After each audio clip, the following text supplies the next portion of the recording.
Welcome to Ernest Academy and Big Learning app. നമ്മൾ ഇന്ന് staff selection കമ്മീഷന്റെ MTS സെക്ഷനിൽ നിന്നുള്ള പോർഷൻസ് ആണ് ഡീൽ ചെയ്യുന്നത്. MTSലെ തന്നെ ഇംഗ്ലീഷ് സെക്ഷൻ ആയിരിക്കും നമ്മൾ ഇന്ന് ഡീൽ ചെയ്യുന്നത്. അപ്പോൾ MTSനെ പറ്റി പറയുകയാണെങ്കിൽ നമുക്കെല്ലാം അറിയാം, ഇതൊരു 10th ലെവൽ പോസ്റ്റ് ആണ്. അതുപോലെ തന്നെ ഇംഗ്ലീഷിന്റെ കാര്യം ഞാൻ എടുത്തു പറയുകയാണ്.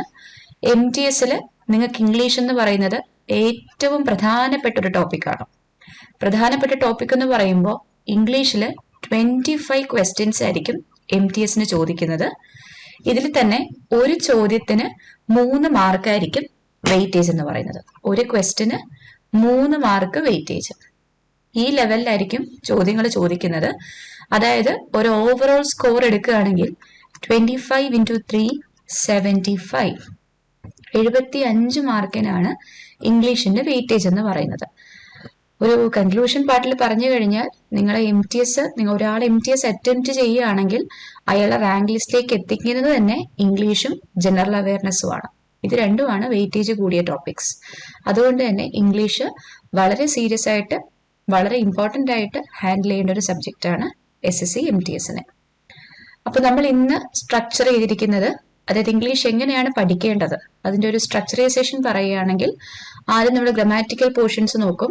എപ്പോഴും ഗ്രാമർ ആണ് വലപ്പിക്കുന്നതും കൺഫ്യൂഷൻ അടുപ്പിക്കുന്നതും സ്കോർ കയ്യിൽ നിന്ന് പോകുന്നതും. അതുകൊണ്ട് നമ്മൾ ഒരുപാട് പ്രധാനപ്പെട്ട ഗ്രാമാറ്റിക്കൽ സെക്ഷൻസ് ആദ്യം നോക്കും. അതിനുശേഷം പ്രധാനപ്പെട്ട വൊക്കാബുലറി സെക്ഷനിലേക്ക് പോകും. ഇങ്ങനെ ഒരു സ്ട്രക്ചറിലായിരിക്കും, അല്ലെങ്കിൽ ഇങ്ങനെ ഒരു പാറ്റേണിലായിരിക്കും നമ്മൾ ക്ലാസ് മുന്നോട്ട് കൊണ്ടുപോവുക. അങ്ങനെയാണെങ്കിൽ നമുക്ക് പ്രധാനപ്പെട്ട ഗ്രാമാറ്റിക്കൽ സെക്ഷനിലേക്ക് പോവാം.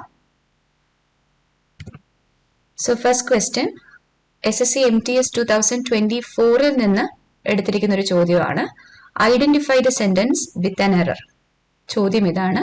അതിൽ തന്നെ 4 പോർഷൻസ് തന്നിട്ടുണ്ട്, ABCD. ഇതിൽ നിന്നും എറർ ഉള്ള സെന്റൻസിനെ കണ്ടുപിടിക്കുക. ഒന്ന് വായിച്ചു നോക്കാം. വായിച്ചു നോക്കിയിട്ട് നമ്മുടെ ഒരു ലാംഗ്വേജ് അപ്ലൈ ചെയ്ത് നമുക്കൊരു ഉത്തരം കണ്ടുപിടിക്കാം. ആദ്യം അങ്ങനെ ചെയ്ത് നോക്കാം, പിന്നീട് അത് കറക്റ്റ് ആണോ എന്ന് നോക്കാം. ഈ ഒരു രീതിയിൽ നമുക്ക് മുന്നോട്ട് പോവാം. അങ്ങനെയാണെങ്കിൽ A part, we brush our teeth daily. B part, he go to school every day. C part, she walks every morning. D part, you do yoga every morning. 4 sections കയ്യിലുണ്ട്. ഈ 4 സെക്ഷനിൽ നിന്നും എറർ ഉള്ള സെന്റൻസിനെ ഫൈൻഡ് ഔട്ട് ചെയ്യാം. അപ്പോൾ ഏറ്റവും കൂടുതൽ repeat ചെയ്യുന്ന ഒരു പോർഷൻ ആണ് ഈ ചോദ്യം എന്ന് പറയുന്നത്. ഈ ചോദ്യത്തിനെ കണക്ട് ചെയ്ത് ഒരുപാട് പാറ്റേണിൽ ക്വസ്റ്റ്യൻസ് വരും. പല ഷിഫ്റ്റുകളിലുമായിട്ട് റിപ്പീറ്റ് ചെയ്യുന്ന ഒരു ടോപ്പിക്കാണ് ഈ ഒരു ക്വസ്റ്റ്യൻ്റെ ഉള്ളത്. അതുകൊണ്ട് തന്നെ ഈ ചോദ്യം വായിച്ച് സൊല്യൂഷൻ പറയുന്നതിന് മുന്നിൽ ഇതിനെ കണക്ട് ചെയ്യുന്ന റൂളും കൺസെപ്റ്റും നമുക്ക് വേണ്ട കാര്യങ്ങളും ഒക്കെ പഠിച്ചു പോകാം. അങ്ങനെയാണെങ്കിൽ ബേസിക് ആയിട്ട് പറയുന്ന കാര്യങ്ങളെല്ലാം ശ്രദ്ധിച്ച് മനസ്സിലാക്കുക. വളരെ ബേസിക് ആയിട്ടുള്ള കാര്യമാണ്. ബേസിക് ആണെങ്കിൽ പോലും ഇതിന്റെ എല്ലാം കൺസെപ്റ്റും റൂളും ഇതിലോട്ട് തന്നെ വരും. ബേസിക് കാര്യങ്ങളിൽ തന്നെ ഉൾപ്പെടുത്തിയിരിക്കും. അതിനെ വെച്ചിട്ടായിരിക്കും നമ്മൾ ഇതിന്റെ സൊല്യൂഷൻ കണ്ടുപിടിക്കുന്നത്. അങ്ങനെയാണെങ്കിൽ പ്രധാനപ്പെട്ട കാര്യം മനസ്സിലാക്കുക, നമ്മൾ ബേസിക് സ്ട്രക്ചർ പഠിക്കാൻ പോവുകയാണ്. ബേസിക് സ്ട്രക്ചർ ശ്രദ്ധിച്ച് മനസ്സിലാക്കുക. എപ്പോഴും നമ്മൾ ഇംഗ്ലീഷ് സ്റ്റാർട്ട് ചെയ്യുമ്പോൾ ആദ്യം ഇംഗ്ലീഷിന്റെ സെന്റൻസ് സ്ട്രക്ചർ മനസ്സിലാക്കുക. ഇംഗ്ലീഷിന്റെ സെന്റൻസ് സ്ട്രക്ചർ മനസ്സിലാക്കുക. സെന്റൻസ് സ്ട്രക്ചർ എന്ന് പറയുന്നത് വേറെ ഒന്നുമല്ല, ഒരു നോർമൽ ഫുൾ സ്റ്റോപ്പിൽ അവസാനിക്കുന്ന സെന്റൻസ് ആണെങ്കിൽ ശ്രദ്ധിച്ച് മനസ്സിലാക്കണം. ഒരു നോർമൽ ഫുൾ സ്റ്റോപ്പിൽ അവസാനിക്കുന്ന സെന്റൻസ് ആണെങ്കിൽ ഈ സെന്റൻസിന്റെ സ്ട്രക്ചർ എന്ന് പറയുന്നത് ഇങ്ങനെയായിരിക്കും. അതായത് ആദ്യം സബ്ജക്റ്റ് വരും, സബ്ജക്റ്റിന് ശേഷം വെർബ് വരും, വെർബിന് ശേഷം ഒബ്ജക്റ്റ് വരും.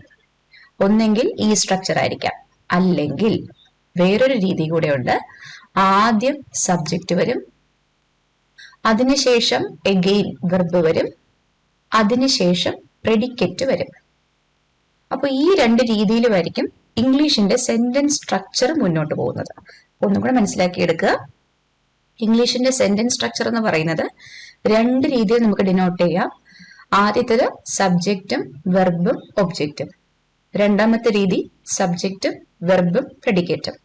അപ്പൊ നമുക്കിതിൽ ആദ്യം വേണ്ടത് സബ്ജക്റ്റും വെർബും ഡിനോട്ട് ചെയ്യുന്ന സെക്ഷനാണ്. അപ്പൊ പ്രധാനമായിട്ടും ചോദിച്ചുകൊണ്ടിരിക്കുന്ന സെക്ഷനാണ് സബ്ജക്റ്റും വെർബും ഡിനോട്ട് ചെയ്യുന്ന സെക്ഷൻ. ഇതിലെ സബ്ജക്റ്റും വെർബും ഒബ്ജക്റ്റും ഡിനോട്ട് ചെയ്യുന്നത് SSCയുടെ അഡ്വാൻസ് ലെവൽ എക്സാമുകൾക്കാണ്. അതായത് SSCയുടെ CHSL, CGL ഇതുപോലുള്ള എക്സാമുകൾക്കാണ് സബ്ജക്റ്റും വെർബും ഒബ്ജക്റ്റും ഡീൽ ചെയ്യുന്ന പാറ്റേൺസ് വരുന്നത്. അപ്പോൾ MTS വരെ, അതായത് 10th ലെവൽ വരെയുള്ള പരീക്ഷകൾക്ക് ഇത്രയും സെക്ഷൻ മതി. സബ്ജക്റ്റും വെർബിന്റെയും ഡീലിങ്സ് പഠിച്ചാൽ മതി. അങ്ങനെയാണെങ്കിൽ നമ്മൾ സബ്ജക്റ്റിനെയും വെർബിനെയും ഡീൽ ചെയ്യാൻ പോവാണ്. അപ്പൊ സെന്റൻസ് സ്ട്രക്ചർ ആയ സബ്ജക്റ്റ് പ്ലസ് വെർബ്, ഇതിന്റെ ഒരു കണക്ഷൻ, ഇതിന്റെ റൂൾസ്, ഇതൊക്കെ നമ്മൾ നോക്കാൻ പോവാണ്. അപ്പൊ ശ്രദ്ധിച്ച് മനസ്സിലാക്കിക്കോളുക.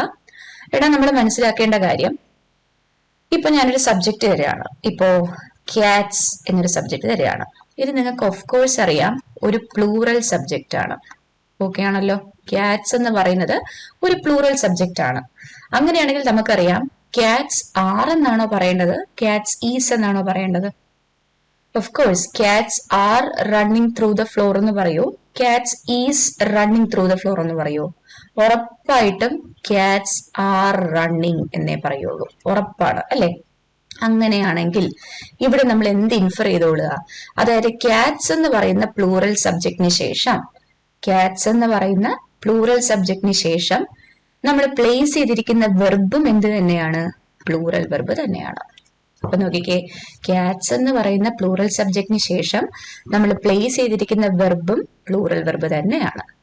അതായത് എപ്പോഴും മനസ്സിലാക്കിക്കോളുക, എപ്പോഴും പ്ലൂറൽ സബ്ജക്റ്റിന് ശേഷം, അല്ലെങ്കിൽ ഒരു സബ്ജക്റ്റ് പ്ലൂറൽ ആണെങ്കിൽ അതിന് ശേഷമുള്ള വെർബ് എന്ത് തന്നെയായിരിക്കണം?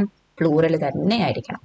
അപ്പൊ ആദ്യത്തെ കൺസെപ്റ്റ് നോക്കിക്കോളുക, ഒരു സബ്ജക്റ്റ് പ്ലൂറൽ ആണെങ്കിൽ അതിനുശേഷം നമ്മൾ പ്ലേസ് ചെയ്യേണ്ട വെർബ് എന്ത് തന്നെയായിരിക്കണം? പ്ലൂറൽ തന്നെയായിരിക്കണം. ഇനി രണ്ടാമത്തെ കാര്യം, ക്യാറ്റ്സിനെ മാറ്റി ഞാൻ ക്യാറ്റ് ആക്കി കൊടുത്തു. ഓക്കെ, ക്യാറ്റ് ആക്കി കൊടുത്തു. ഇനി ആലോചിച്ച് നോക്കിക്കേ, cat are running through the floor എന്ന് പറയോ, cat is running through the floor എന്ന് പറയോ? ഏതായിരിക്കും അപ്രോപ്രിയേറ്റ്? ക്യാറ്റ് ആർ റണ്ണിങ് ആണോ, ക്യാറ്റ് ഈസ് റണ്ണിങ് ആണോ? ഓഫ് കോഴ്സ് നമുക്കറിയാം ക്യാറ്റ് ഈസ് റണ്ണിങ്. അങ്ങനെയാണെങ്കിൽ വീണ്ടും നമ്മൾ എന്തിരുന്ന് ഡിസിഫർ ചെയ്യുക? ക്യാറ്റ് എന്ന് പറയുന്നത് സിംഗുലർ സബ്ജക്റ്റ് ആണ്, ഒരു പ്രശ്നവും ഇല്ല. ക്യാറ്റ് എന്ന് പറയുന്നത് സിംഗുലർ സബ്ജക്റ്റ് ആണ്. ഈസ് എന്ന് പറയുന്നതോ സിംഗുലർ വെർബാണ്. അപ്പൊ നോക്കിയേ, ക്യാറ്റ് സിംഗുലർ സബ്ജക്റ്റും ഈസ് സിംഗുലർ വെർബും. ഇതിൽ നിന്ന് വീണ്ടും നമുക്ക് ഇവിടുത്തെ റൂള് ഡെസിഫർ ചെയ്യാം. എന്ത് പറയുക? അതായത് സബ്ജക്റ്റ് സിംഗുലർ ആണെങ്കിൽ, സബ്ജക്റ്റ് സിംഗുലർ ആണെങ്കിൽ വെർബും സിംഗുലർ തന്നെയായിരിക്കും. സബ്ജക്റ്റ് സിംഗുലർ ആണെങ്കിൽ വെർബും സിംഗുലർ തന്നെയായിരിക്കും. വളരെ പ്രധാനമാണ്. വളരെ സിമ്പിൾ എക്സാമ്പിൾസ് എഴുതിയത് കൊണ്ട് മാത്രം നിങ്ങൾക്ക് വേഗം ക്യാച്ച് ചെയ്യാൻ പറ്റും. പക്ഷെ എക്സാമിന് വരുന്നത് കോംപ്ലിക്കേറ്റഡ് രീതിയിലായിരിക്കും. അതുകൊണ്ട് റൂൾ എപ്പോഴും പഠിക്കുമ്പോൾ വളരെ ബേസിക് എക്സാമ്പിളിൽ നിന്ന്, അതായത് മനസ്സിൽ പതിയുന്ന എക്സാമ്പിളിൽ നിന്ന് പഠിക്കുക. അങ്ങനെയാണെങ്കിൽ ഒന്നും കൂടെ നമുക്ക് നോക്കാം.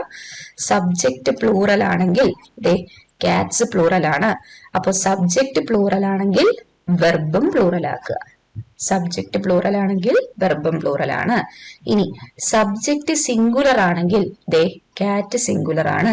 അപ്പൊ അടുത്ത് കിടക്കുന്ന വെർബും എന്തായിരിക്കും? സിംഗുലർ ആയിരിക്കും. ഒരു പ്രശ്നവും ഇല്ലല്ലോ. എത്ര എക്സാമ്പിൾസ് ചെയ്താലും നമുക്കത് കിട്ടും. ഇപ്പൊ ബോയ്സ് ആർ ശരിയാണ്, അല്ലെങ്കിൽ ബോയ് ഈസ് ശരിയാണ്. ഇതുപോലെ സബ്ജക്റ്റ് നോക്കുക, അടുത്ത വെർബ് പ്ലേസ് ചെയ്യുക. ഇങ്ങനെ നോക്കിയാൽ മതി. ഇനി ഇതിന്റെ കൂടെ പഠിക്കേണ്ട അടുത്ത കൺസെപ്റ്റ് ആണ് ഞാൻ പറയുന്നത്. പുതിയ കൺസെപ്റ്റ് ഒന്നും അല്ല, സെയിം കൺസെപ്റ്റ് തന്നെയാണ്. അതായത് സബ്ജക്റ്റ് സിംഗുലർ ആണോ, വെർബും സിംഗുലർ. സബ്ജക്റ്റ് പ്ലൂറൽ ആണോ, വെർബും പ്ലൂറൽ. എന്നാൽ ഇതിൽ നിന്നും വേറിട്ട് വരുന്നൊരു ചോദ്യം നമുക്ക് പരിചയപ്പെടാം. അതിനു മുമ്പായിട്ട് നിങ്ങൾക്കിപ്പോ ഈസ് ആർ ഇത് തന്നാൽ നിങ്ങൾക്ക് മനസ്സിലാക്കാൻ പറ്റും ഇതിൽ ഏതാണ് സിംഗുലർ ഏതാണ് പ്ലൂറൽ എന്ന് നിങ്ങൾക്ക് മനസ്സിലാക്കാൻ പറ്റും അല്ലേ. ഈസ് സിംഗുലർ ആണ്, ആർ പ്ലൂറൽ ആണ്. സുഖമായിട്ട് നിങ്ങൾക്ക് മനസ്സിലാക്കാം. അതുപോലെ വാസും വേറും തന്നാൽ ഇവിടെ നിങ്ങൾക്ക് മനസ്സിലാക്കാൻ പറ്റും ഏതാണ് സിംഗുലർ ഏതാണ് പ്ലൂറൽ അല്ലേ. അങ്ങനെയാണെങ്കിൽ ഈസ് ഇവിടെ സിംഗുലർ ആയി, ആർ ഇവിടെ പ്ലൂറൽ ആയി. വീണ്ടും വാസ് സിംഗുലർ ആയി, വേർ പ്ലൂറൽ ആയി. ഇനി ഹാസോ ഹാവോ ഞാൻ തന്നു, അത് നിങ്ങൾക്കറിയാം. ഹാസ് സിംഗുലർ ആണ്, ഹാവ് പ്ലൂറൽ ആണ്, ഒരു പ്രശ്നവും ഇല്ല. അങ്ങനെയാണെങ്കിൽ ഡൂവും ഡസും ഞാൻ തരികയാണ്. ഇതെങ്ങനെ ഫൈൻഡ് ഔട്ട് ചെയ്യാം? ഡൂവും ഡസും തരികയാണ്. നോക്കിക്കോളുക, ഡൂ എന്ന് പറയുന്നത് പ്ലൂറൽ ആണ്, ഡസ് എന്ന് പറയുന്നത് സിംഗുലർ ആണ്. നോക്കി വെച്ചേക്കണം, ഡു എപ്പോഴും പ്ലൂറൽ ആയിരിക്കും, ഡസ് സിംഗുലർ ആയിരിക്കും. അങ്ങനെയാണെങ്കിൽ നമുക്ക് ഇവിടുന്ന് സിംഗുലർ വേർബ്സിനെ മാറ്റിയെടുക്കാം. സിംഗുലർ വേർബ്സ് എന്ന് പറയുന്നത് ഏതൊക്കെയുണ്ട്? ഈസ് ഉണ്ട്, വാസ് ഉണ്ട്, ഹാസ് ഉണ്ട്, ഡസ് ഉണ്ട്. ഓക്കെ, 4 വേർബ് സിംഗുലർ ആയിട്ട് വന്നു. അങ്ങനെയാണെങ്കിൽ പ്ലൂറൽ വേർബ്സിനെ മാറ്റിയെടുക്കാമല്ലോ. പ്ലൂറൽ വേർബ്സിനെ മാറ്റിയെടുക്കാൻ പറ്റും. എങ്ങനെ എടുക്കാം? ആറ് വരും, വേറെ വരും, ഹാവ് വരും, ഡു വരും. നോക്കിക്കേ, അപ്പൊ സിംഗുലർ വേർബ്സ് എന്ന് പറയുന്നത് ഈസ്, വാസ്, ഹാസ്, ഡസ്. ഇതിൽ ഈസും വാസും ഹാസും നമ്മൾ ഓൾറെഡി അവെയർഡ് ആണ്, നമുക്കറിയാം ഇതൊക്കെ സിംഗുലർ ആണ്. പക്ഷെ ഡസ് വരുമ്പോൾ സൂക്ഷിച്ചോളുക, ഡസ് എപ്പോഴും സിംഗുലർ ആയിരിക്കും കേട്ടോ. ഷീ ഡസ് എ വർക്ക് എന്നേ പറയത്തുള്ളൂ. ഷീ ഡസ് എ വർക്ക്, ഇതാണ് ശരി. ഷീ ഡു എ വർക്ക് എന്ന് പറയില്ല. ഷീ ഡു എ വർക്ക് എന്ന് പറയുന്നത് തെറ്റാണ്. കാരണം എന്താ? ഷീ സിംഗുലർ ആണ്. ഷീ സിംഗുലർ ആവണമെങ്കിൽ അടുത്തിരിക്കുന്ന വെർബും സിംഗുലർ ആയിരിക്കണം. ഇവിടെ നോക്കിക്കേ, ഡു പ്ലൂറലാ. അപ്പൊ ഡു പ്ലൂറൽ ആയതുകൊണ്ട് ഡൂവിനെ റീപ്ലേസ് ചെയ്ത് ഡസിലോട്ട് കൊണ്ടുവരണം. ഓക്കെ ആക്കി വെക്കണം. സിംഗുലർ സബ്ജക്റ്റിന്റെ കൂടെ സിംഗുലർ വെർബ്. അതുകൊണ്ട് ഷീ വന്നാലും ഹീ വന്നാലും ഇറ്റ് വന്നാലും അടുത്തിരിക്കുന്നത് ഡസ് ആയിരിക്കണം. മറിച്ച് ദേ ഡസ് എ വർക്ക് എന്ന് പറയൂ. ദേ ഡസ് എ വർക്ക് ഒരിക്കലും പറയില്ല, തെറ്റാണ്. പറയേണ്ടത് ദേ ഡു എ വർക്ക് എന്നായിരിക്കണം. നോക്കിക്കേ, എത്ര ഈസിയാണെന്ന് നോക്കിക്കേ പഠിച്ചപ്പോ. ഇനി ഒരു കൺഫ്യൂഷൻ ഉണ്ടാവരുത്. ഒരിക്കലും വെർബ് പറയുമ്പോൾ ഒരു കൺഫ്യൂഷൻ ഉണ്ടാവരുത്. ദേ ഡസ് എന്ന് പറയരുത്, കാരണം ദേ പ്ലൂറൽ ആണ്. ദേ പ്ലൂറൽ ആണെങ്കിൽ അടുത്തിരിക്കുന്ന വെർബും പ്ലൂറൽ ആയിരിക്കണം. അതുകൊണ്ട് തന്നെ ഡസ് സിംഗുലർ ആണ്. ഡസിന്റെ പ്ലൂറൽ ഫോമായ ഡു ഇട്ട് സബ്സ്റ്റിറ്റ്യൂട്ട് ചെയ്യുക. They do A work. നമുക്ക് ഒരുപാട് എക്സാമ്പിൾസ് ചെയ്യാം, അപ്പൊ തറവാവും. അപ്പൊ ഇവിടെ ഒന്നും കൂടെ നോക്കിക്കോളുക. സിംഗുലർ വെർബ്സ് ഇതേ 4 എണ്ണം കൊടുത്തിട്ടുണ്ട്. ഈസും വാസും ഹാസും ഡസും. പ്ലൂറൽ വെർബ്സ് അടുത്ത് 4 എണ്ണം കൊടുത്തിട്ടുണ്ട്. Are, were, have, do. Okay ആണല്ലോ. അങ്ങനെയാണെങ്കിൽ ഇതൊന്നും കൂടെ തറവാവാൻ വേണ്ടി ഞാൻ കുറച്ച് എക്സാമ്പിൾ ചെയ്യിപ്പിക്കാം. ഇപ്പൊ people has done A work. People has done A work ഇങ്ങനെ പറയുന്നത് ശരിയായിരിക്കോ തെറ്റായിരിക്കോ? നോക്കിയേ, പീപ്പിൾ പ്ലൂറൽ ആണല്ലോ. പീപ്പിൾ പ്ലൂറൽ ആണ്. അപ്പൊ അടുത്തിരിക്കുന്ന വെർബ് എന്താവാൻ പാടില്ല? ഹാസ് ആവാൻ പാടില്ല. എന്തിലോട്ട് മാറ്റിക്കോളുക? ഹാവിലേക്ക് മാറ്റുക. ഓക്കെ, അങ്ങനെയാണെങ്കിൽ ചിൽഡ്രൻ ഡു പ്ലേ ശരിയായിരിക്കോ തെറ്റായിരിക്കോ? Children do play. അതോ ചിൽഡ്രൻ ഡസ് പ്ലേ? ഏതായിരിക്കും ശരി? ചിൽഡ്രൻ ഡു പ്ലേ ആണോ ചിൽഡ്രൻ ഡസ് പ്ലേ ആണോ? നോക്കിക്കേ, ചിൽഡ്രൻ എന്ന് പറയുന്നത് പ്ലൂറൽ അല്ലേ? ചിൽഡ്രൻ പ്ലൂറൽ ആണെങ്കിൽ അടുത്തിരിക്കുന്ന വെർബ് എന്തായിരിക്കണം? പ്ലൂറൽ ആയിരിക്കണം. അപ്പൊ ഇതിൽ ഏത് വെർബ പ്ലൂറൽ എന്ന് നോക്കിയാൽ മതി. ഡസ് നമ്മളിപ്പോ പഠിച്ചു സിംഗുലർ ആണ്, അപ്പൊ ഇത് പാടില്ല. ഇങ്ങനെ തന്നെ പറയുക, ഡു എന്ന് പറയുന്ന പ്ലൂറൽ വെർബ് യൂസ് ചെയ്ത് പറയുക. അതായത് ചിൽഡ്രൻ ഡു പ്ലേ എന്നേ പറയാവൂ. ഓക്കെ, ഇനി അടുത്ത് പറയാണ്, he does a painting. he does a painting എന്ന് പറയൂ, he do a painting എന്ന് പറയൂ. ഏതായിരിക്കും ശരി? he does a painting ആണോ he do a painting ആണോ? ഓഫ് കോഴ്സ് നോക്കിക്കോളുക, നമ്മൾ ഇനി ഒരിക്കലും വായനാസുഖം കണ്ടുപിടിക്കരുത്. കറക്റ്റ് പ്ലേസ്മെന്റ് കൊടുക്കുക. റൂള് പഠിച്ചതിന് ശേഷം കറക്റ്റ് പ്ലേസ്മെന്റ് കൊടുക്കുക. ഇവിടെ നിങ്ങൾക്ക് നോക്കിയാൽ മനസ്സിലാക്കാൻ പറ്റും. he കണ്ടോ, he എന്ന് പറയുന്നത് സിംഗുലർ ആണ്. ഹീ സിംഗുലർ ആണെങ്കിൽ, അതായത് സബ്ജക്റ്റ് സിംഗുലർ ആണെങ്കിൽ അടുത്ത് കിടക്കുന്ന വെർബ് എന്തായിരിക്കണം? സിംഗുലർ ആയിരിക്കണം. അപ്പൊ വെർബിൽ ഏതാ സിംഗുലർ? ഡു പ്ലൂറൽ ആണ്, ഡസ് സിംഗുലർ ആണ്. അപ്പൊ എങ്ങനെ പറയാവൂ? ഹി ഡസ് എ പെയിന്റിംഗ് എന്നേ പറയാവൂ. ഹി ഡു എ പെയിന്റിംഗ് തെറ്റാണ്. തറവാക്കി വെച്ചേക്കുക, ഡൂവും ഡസും തിരിഞ്ഞു പോകരുത്. അതുപോലെ തന്നെ സബ്ജക്റ്റ് നോക്കണം. സബ്ജക്റ്റ് എന്ന് പറയുന്നത് നമുക്കറിയാലോ, സബ്ജക്റ്റിന്റെ എക്സ്പ്ലനേഷൻ ഒക്കെ വളരെ ബേസിക് കാര്യമാണ്. എന്നാലും പറയുകയാണ്, സബ്ജക്റ്റ് എന്ന് പറയുന്നത് സെന്റൻസിന്റെ ആദ്യം കിടക്കുന്ന നൗൺ ആയിരിക്കും. ഓക്കെ, സെന്റൻസിന്റെ ആദ്യത്തെ പാർട്ടിൽ വരുന്ന നൗൺ ആയിരിക്കും സബ്ജക്റ്റ് എന്ന് പറയുന്നത്. അപ്പൊ നോക്കിയേ, സബ്ജക്റ്റിനെ ആദ്യം കണ്ടുപിടിക്കുക. സബ്ജക്റ്റ് സിംഗുലർ ആണെങ്കിൽ അടുത്തിരിക്കുന്ന വെർബും സിംഗുലർ. സബ്ജക്റ്റ് പ്ലൂറൽ ആണെങ്കിൽ അടുത്തിരിക്കുന്ന വെർബും പ്ലൂറൽ ആയിരിക്കും. അപ്പൊ ഈ എക്സാമ്പിൾസ് ഒക്കെ നോക്കി വെച്ചേക്കുക, എല്ലാം പ്രയോജനപ്പെടുന്നതാണ്. ഓക്കെ, അങ്ങനെയാണെങ്കിൽ നമുക്ക് അടുത്ത കൺസെപ്റ്റ്, ഇനി അടുത്ത കുറച്ചും കൂടെ ലെവലിലോട്ട് നമ്മൾ പോവാണ്. ഇത്രയും വളരെ ബേസിക് ആയിട്ടുള്ള കാര്യമാണ് പറഞ്ഞത്. എന്നാലും ബേസിക് കാര്യത്തിലും നോക്കിയേ, ഹി ഡസും ഹി ഡൂവും എന്നാൽ ഇപ്പോഴും കൺഫ്യൂഷൻ ആവുന്ന കുറെ ആൾക്കാരെങ്കിലും കാണും. അപ്പൊ അതിലൊക്കെ ഇനി നമ്മളൊരു പെർഫെക്റ്റ് സൊല്യൂഷൻ കണ്ടുപിടിക്കണം. സബ്ജക്റ്റ് നോക്കി വെർബിനെ പ്ലേസ് ചെയ്യാൻ അറിഞ്ഞിരിക്കണം. അങ്ങനെയാണെങ്കിൽ ഇതിന്റെ അഡ്വാൻസ് ലെവലിലോട്ട് നമുക്ക് പോയി നോക്കാം. എടാ നോക്കിക്കോളുക, ഇപ്പോ ഈസും വാസും ഹാസ് ഒക്കെ തരികയാണെങ്കിൽ നിങ്ങൾക്ക് ഇതിന് സിംഗുലർ മനസ്സിലാക്കാൻ പറ്റും. ആറും വെയറും ഹാവും തരികയാണെങ്കിൽ നിങ്ങൾക്ക് ഇതിന് പ്ലൂറൽ മനസ്സിലാക്കാൻ പറ്റും. ഓഫ് കോഴ്സ് ഇതൊക്കെ അറിയാം. അങ്ങനെയാണെങ്കിൽ ഞാൻ ചോദിക്കുകയാണ്, ക്യാറ്റ്സ് റൺ ആണോ ശരി, റൺസ് ആണോ ശരി? അല്ലെങ്കിൽ ക്യാറ്റ് റൺ ആണോ ശരി, റൺസ് ആണോ ശരി? ഇതാണ് അഡ്വാൻസ് ലെവൽ എന്ന് പറയുന്നത്. ഇപ്പോഴും ഒരുപാട് പേർക്ക് കൺഫ്യൂഷൻ ഉള്ളതും കറക്റ്റ് ആയിട്ട് പ്ലേസ് ചെയ്യാൻ അറിഞ്ഞുകൂടാത്തതും ഇത് തന്നെയാണ്. ക്യാറ്റ്സ് എന്ന് വരികയാണെങ്കിൽ ആറാണെന്ന് നമുക്കറിയാം, ക്യാറ്റ് ആണെങ്കിൽ ഈസ് ആണെന്ന് അറിയാം, അല്ലെങ്കിൽ ക്യാറ്റ്സ് ആണെങ്കിൽ വെയർ ആണെന്നറിയാം, ക്യാറ്റ് ആണെങ്കിൽ വാസ് ആണെന്നറിയാം, ക്യാറ്റ്സ് ആണെങ്കിൽ ഹാവ് ആണെന്നറിയാം, ക്യാറ്റ് ആണെങ്കിൽ ഹാസ് ആണെന്നറിയാം. പക്ഷേ ഇങ്ങനെ ഒരു വെർബ് വന്നാൽ എന്ത് ചെയ്യും? റൺ അല്ലെങ്കിൽ റൺസ് എന്ത് ചെയ്യും? ക്യാറ്റ്സ് റൺ എന്ന് പറയൂ, ക്യാറ്റ്സ് റൺസ് എന്ന് പറയൂ, ക്യാറ്റ് റൺ എന്ന് പറയൂ, ക്യാറ്റ് റൺസ് എന്ന് പറയൂ. ഇനി ഒരിക്കലും നമ്മുടെ ലാംഗ്വേജ് നോക്കി ഇങ്ങനെയല്ലേ പറയൂ, ക്യാറ്റ്സ് റൺ അല്ലെങ്കിൽ ക്യാറ്റ്സ് റൺസ് ഇങ്ങനെയല്ലേ പറയൂ. ലാംഗ്വേജ് നോക്കി ഇനിയെങ്കിലും മുന്നോട്ട് പോകരുത്. നമുക്ക് പഠിക്കേണ്ടത് ഒരു കോമ്പറ്റേറ്റീവ് എക്സാം ആണ്. ഒരു കോമ്പറ്റേറ്റീവ് എക്സാമിൽ നമ്മൾ പെർഫെക്റ്റ് ആയിരിക്കണം, ആൻസർ കണ്ടുപിടിക്കാൻ വളരെ പെർഫെക്റ്റ് ആയിരിക്കണം. അതുകൊണ്ട് തന്നെ റൂൾ അപ്ലൈ ചെയ്യുക, റൂൾ അപ്ലൈ ചെയ്യുക. ഇവിടെ നോക്കിക്കേ, ക്യാറ്റ്സ്. ഓക്കെ, ക്യാറ്റ്സ് എന്ന് പറഞ്ഞത് എന്താ? പ്ലൂറൽ സബ്ജക്റ്റ് ആണ്, കുഴപ്പമില്ലല്ലോ. ക്യാറ്റ്സ് എന്ന് പറയുന്നത് പ്ലൂറൽ സബ്ജക്റ്റ് ആണ്. അങ്ങനെയാണെങ്കിൽ നമ്മൾ പഠിച്ച റൂൾ അനുസരിച്ച് പ്ലൂറൽ സബ്ജക്റ്റിന് ശേഷം ആര് വരണം? പ്ലൂറൽ വെർബ് വരണം. പ്ലൂറൽ സബ്ജക്റ്റിന് ശേഷം പ്ലൂറൽ വെർബ് വരണം. എടാ ഇനി ഓർത്തോളണം, ഈസും വാസും ഹാസ് ഒക്കെ അവിടെ കിടന്നോട്ടെ. ഈസും വാസും ഹാസും ഡെസും ഒക്കെ സിംഗുലർ ആണെന്ന് നമുക്കറിയാം, ഒരു പ്രശ്നവും ഇല്ല, സിംഗുലർ വെർബാണ്. അങ്ങനെയാണെങ്കിൽ ഇനി നമ്മൾ മനസ്സിലാക്കണം, ഒരു മെയിൻ വെർബ് വന്നാൽ, മെയിൻ വെർബ് എന്ന് പറയുന്നത് ഏതൊക്കെയുണ്ട്? അതായത് സബ്ജക്റ്റ് ചെയ്യുന്ന ജോലി, സബ്ജക്റ്റ് ചെയ്യുന്ന ജോലിയാണ് എന്ത്? മെയിൻ വെർബ് എന്ന് പറയുന്നത്.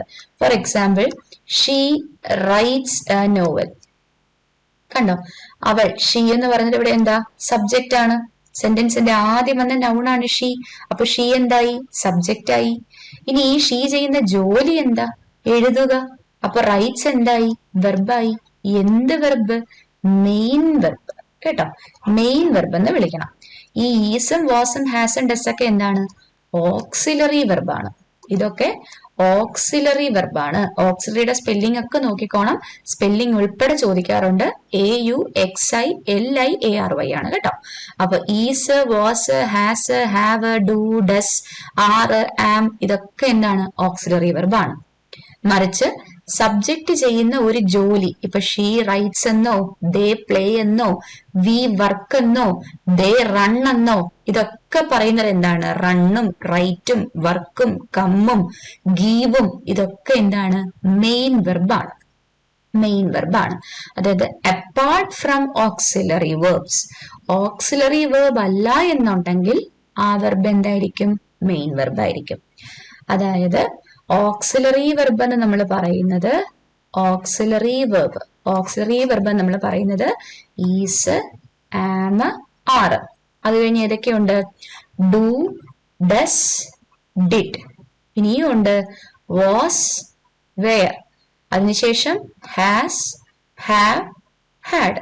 ഇത്രയാണ് പ്യുവർ ഓക്സിലറി എന്ന് പറയുന്നത്. ഇനിയും മോഡൽ ഓക്സിലറി ഉണ്ട്. Will, would, can, could, shall, should, may, might, must, need, ought, dare ഇതുപോലെയുള്ള മോഡൽ ഓക്സിലറിയും ഉണ്ട്. എന്നാലും ഇത്രയും നോക്കി വെച്ചേ, auxiliary verb, pure auxiliary verb നോക്കി വെച്ചേ, ഇത് ഇത്രയാണ് ഓക്സിലറി വെർബ് എന്ന് നമ്മൾ പറയുന്നത്. അങ്ങനെയാണെങ്കിൽ ഒരാൾ ചെയ്യുന്ന ജോലി, ഇപ്പൊ റൈറ്റ് ആയിക്കോട്ടെ, കം ആയിക്കോട്ടെ, റൺ ആയിക്കോട്ടെ, ഗീവ് ആയിക്കോട്ടെ, ടേക്ക് ആയിക്കോട്ടെ, ഏതും ആയിക്കോട്ടെ, ഇതിനെയൊക്കെ എന്തെന്ന് വിളിക്കാം? ഈ വാക്കുകളെ എന്തെന്ന് വിളിക്കാം? മെയിൻ വെർബ് എന്ന് വിളിക്കാം. Main verb. അപ്പൊ നോക്കിക്കേ, ഇപ്പൊ വെർബ് തന്നെ നമ്മൾ രണ്ടായിട്ട് പഠിച്ചു. ഓക്സിലറി വെർബ് എന്ന് പഠിച്ചു, അടുത്തയാള് ദേ മെയിൻ വെർബ് എന്ന് പഠിച്ചു. ഓക്സിലറി വെർബ് എന്ന് പറയുന്നത് ഇത്രയും കൂട്ടം വാക്കുകളാണ്. ആ വാക്കുകളിൽ നിന്ന് നമുക്ക് സിംഗുലറും പ്ലൂറലും പഠിക്കാൻ അറിയാം, ഈസി ആയിട്ട് കിട്ടും. പക്ഷെ മെയിൻ വെർബ് വന്നു കഴിഞ്ഞാൽ ശ്രദ്ധിക്കണം. മെയിൻ വെർബ് വന്നു കഴിഞ്ഞാൽ ശ്രദ്ധിക്കണം. നമ്മൾ നേരത്തെ പറഞ്ഞതുപോലെ ക്യാറ്റ്സ് നമ്മൾ എഴുതി, ക്യാറ്റ്സ് നമുക്ക് മനസ്സിലായി ഇതൊരു പ്ലൂറൽ സബ്ജക്റ്റ് ആണ്. ഞാൻ PS എന്ന് ഇട്ടേക്കുന്നത് പ്ലൂറൽ സബ്ജക്റ്റിനെ ഡിനോട്ട് ചെയ്യാൻ വേണ്ടിയിട്ടാണ്. ഇനി ക്യാറ്റ്സിന് ശേഷം റൺ വരുവോ, റൺസ് വരുവോ? ഇതാണ് ചോദ്യചിഹ്നമായിട്ട് നിൽക്കുന്നത്. എടാ ഓർത്തോണം, മെയിൻ വെർബ് വന്നു കഴിഞ്ഞാൽ മനസ്സിൽ പ്രതിഷ്ഠ ചെയ്യണം. മെയിൻ വെർബ് വന്നു കഴിഞ്ഞാൽ മെയിൻ വെർബിന്റെ കൂടെ യെസ് ഉണ്ടെങ്കിൽ, കേട്ടോ, മെയിൻ വെർബിന്റെ കൂടെ യെസ് ഉണ്ടെങ്കിൽ അതിനെ നിങ്ങൾ വിളിച്ചോളുക, അത് സിംഗുലർ വെർബാണ്. അപ്പൊ മെയിൻ വെർബിന്റെ കൂടെ യെസ് ഉണ്ടെങ്കിൽ അത് എന്തായിട്ട് മാറും? സിംഗുലർ വെർബായിട്ട് മാറും. ഇനി മെയിൻ വെർബിന്റെ കൂടെ യെസ് ഇല്ലെങ്കിൽ, ഓർത്തോണം, മെയിൻ വെർബിന്റെ കൂടെ യെസ് ഇല്ല എന്നുണ്ടെങ്കിൽ അതിനെ വിളിച്ചോളുക പ്ലൂറൽ വെർബ്. വ്യത്യാസം മനസ്സിലാക്കണം. മെയിൻ വെർബിന്റെ കൂടെ യെസ് ഉണ്ടെങ്കിൽ അത് സിംഗുലർ വെർബാണ്. മെയിൻ വെർബിന്റെ കൂടെ യെസ് ഇല്ലെങ്കിൽ അത് പ്ലൂറൽ വെർബാണ്. അങ്ങനെയാണെങ്കിൽ നമുക്ക് എന്തെന്ന് പറയാം? ഇപ്പോ റൈറ്റ് എന്ന് ഞാൻ എഴുതുന്നു. റൈറ്റിന്റെ കൂടെ യെസ് ഇല്ലടെ, റൈറ്റിന്റെ കൂടെ യെസ് ഇല്ല. അപ്പൊ ഇതെന്തായിരിക്കും? പ്ലൂറൽ വെർബ് ആയിരിക്കും. ഇനി നോക്കിക്കേ, റൈറ്റ്സ് എന്ന് ഞാൻ എഴുതുന്നു. ദേ യെസ് ഉണ്ട്, യെസ് ഉണ്ട്. യെസ് കണ്ടാൽ ഉടനെ വിചാരിച്ചോണം അവൻ സിംഗുലർ വെർബാണ്. ഇനി നോക്കിക്കേ, ഗീവ്സ് എന്ന് ഞാൻ എഴുതി. ഗീവ്സ്, ദേ യെസ് ഉണ്ട്. യെസ് ഉണ്ടെങ്കിൽ അവൻ എന്തായിരിക്കും? സിംഗുലർ വെർബ് ആയിരിക്കും. ഇനി ടേക്ക് എന്ന് ഞാൻ എഴുതി. ദേ യെസ് ഇല്ല. യെസ് ഇല്ലെങ്കിൽ അവൻ എന്തായിരിക്കും? പ്ലൂറൽ വെർബ് ആയിരിക്കും. അടുത്ത് ഞാൻ റൺ എന്ന് എഴുതി. ദേ യെസ് ഇല്ല. അപ്പൊ ഇവൻ എന്തായിരിക്കും? പ്ലൂറൽ വെർബ് ആയിരിക്കും. റൺസ് എന്ന് ഞാൻ എഴുതി. ദേ യെസ് ഉണ്ട്. അവൻ സിംഗുലർ വെർബ് ആയിരിക്കും. നോക്കിയേ, അപ്പൊ വെർബിന്റെ കൂടെ യെസ് ഉണ്ടെങ്കിൽ അത് സിംഗുലർ വെർബ്, വെർബിന്റെ കൂടെ യെസ് ഇല്ലെങ്കിൽ അത് പ്ലൂറൽ വെർബ്. തറവാക്കി എടുത്തോളുക. ഇനി നമ്മൾ നോക്കേണ്ടത് നമ്മുടെ ജനറൽ റൂളിലോട്ടാണ്, നമ്മുടെ ബേസിക് റൂളാണ്. നോക്കിക്കോളുക. ഇവിടെ നോക്കിക്കേ, ക്യാറ്റ്സ് എന്ന് പറയുന്നത് പ്ലൂറൽ സബ്ജക്റ്റ് ആണ്. ക്യാറ്റ്സ് എന്ന് പറയുന്ന പ്ലൂറൽ സബ്ജക്റ്റ് ആയതുകൊണ്ട് അടുത്തിരിക്കുന്ന വെർബ് എന്തായിരിക്കണം? പ്ലൂറൽ വെർബ് ആയിരിക്കണം. PV എന്ന് പറയുന്നത് പ്ലൂറൽ വെർബ് ആണ് കേട്ടോ. അപ്പൊ ക്യാറ്റ്സ് എന്ന് പറയുന്ന പ്ലൂറൽ സബ്ജക്റ്റിന് ശേഷം നമ്മുടെ റൂള് പറയുന്നത് എന്താണ്? അടുത്തിരിക്കുന്നത് പ്ലൂറൽ വെർബ് ആയിരിക്കണം. അങ്ങനെയാണെങ്കിൽ റൺ എടുക്കുമോ, റൺസ് എടുക്കുമോ? ഏതായിരിക്കും ശരി? ദേ യെസ്സോട് കൂടിയ വെർബ് കണ്ടോ. റണ്ണിന്റെ കൂടെ യെസ് ഉണ്ടെങ്കിൽ ഇവൻ എന്താ? സിംഗുലർ വെർബ് ആണ്. അപ്പൊ ഇവനെ നമുക്ക് വേണ്ട അല്ലെ? ക്യാറ്റ്സ് പ്ലൂറൽ ആണ്, അപ്പൊ സിംഗുലർ വെർബ് വേണ്ട. ആര് മതി? യെസ് ഇല്ലാത്ത വെർബ് മതി. അപ്പൊ എങ്ങനെ പറയുക? ക്യാറ്റ്സ് റൺ എന്ന് പറയുക കേട്ടോ. ക്യാറ്റ്സ് റൺ എന്ന് പറയുക. ഇനി ക്യാറ്റ് ആണെങ്കിലോ? ക്യാറ്റ് സിംഗുലർ ആണ്. ക്യാറ്റ് സിംഗുലർ ആണെങ്കിൽ അടുത്തിരിക്കുന്ന വെർബ് എന്തായിരിക്കും? യെസ്സോട് കൂടിയ വെർബായിരിക്കും. അപ്പൊ ക്യാറ്റ് റൺസ് എന്നും പറയുക. ഓക്കെ ആണേ. ക്യാറ്റ്സ് പ്ലൂറൽ ആണ്.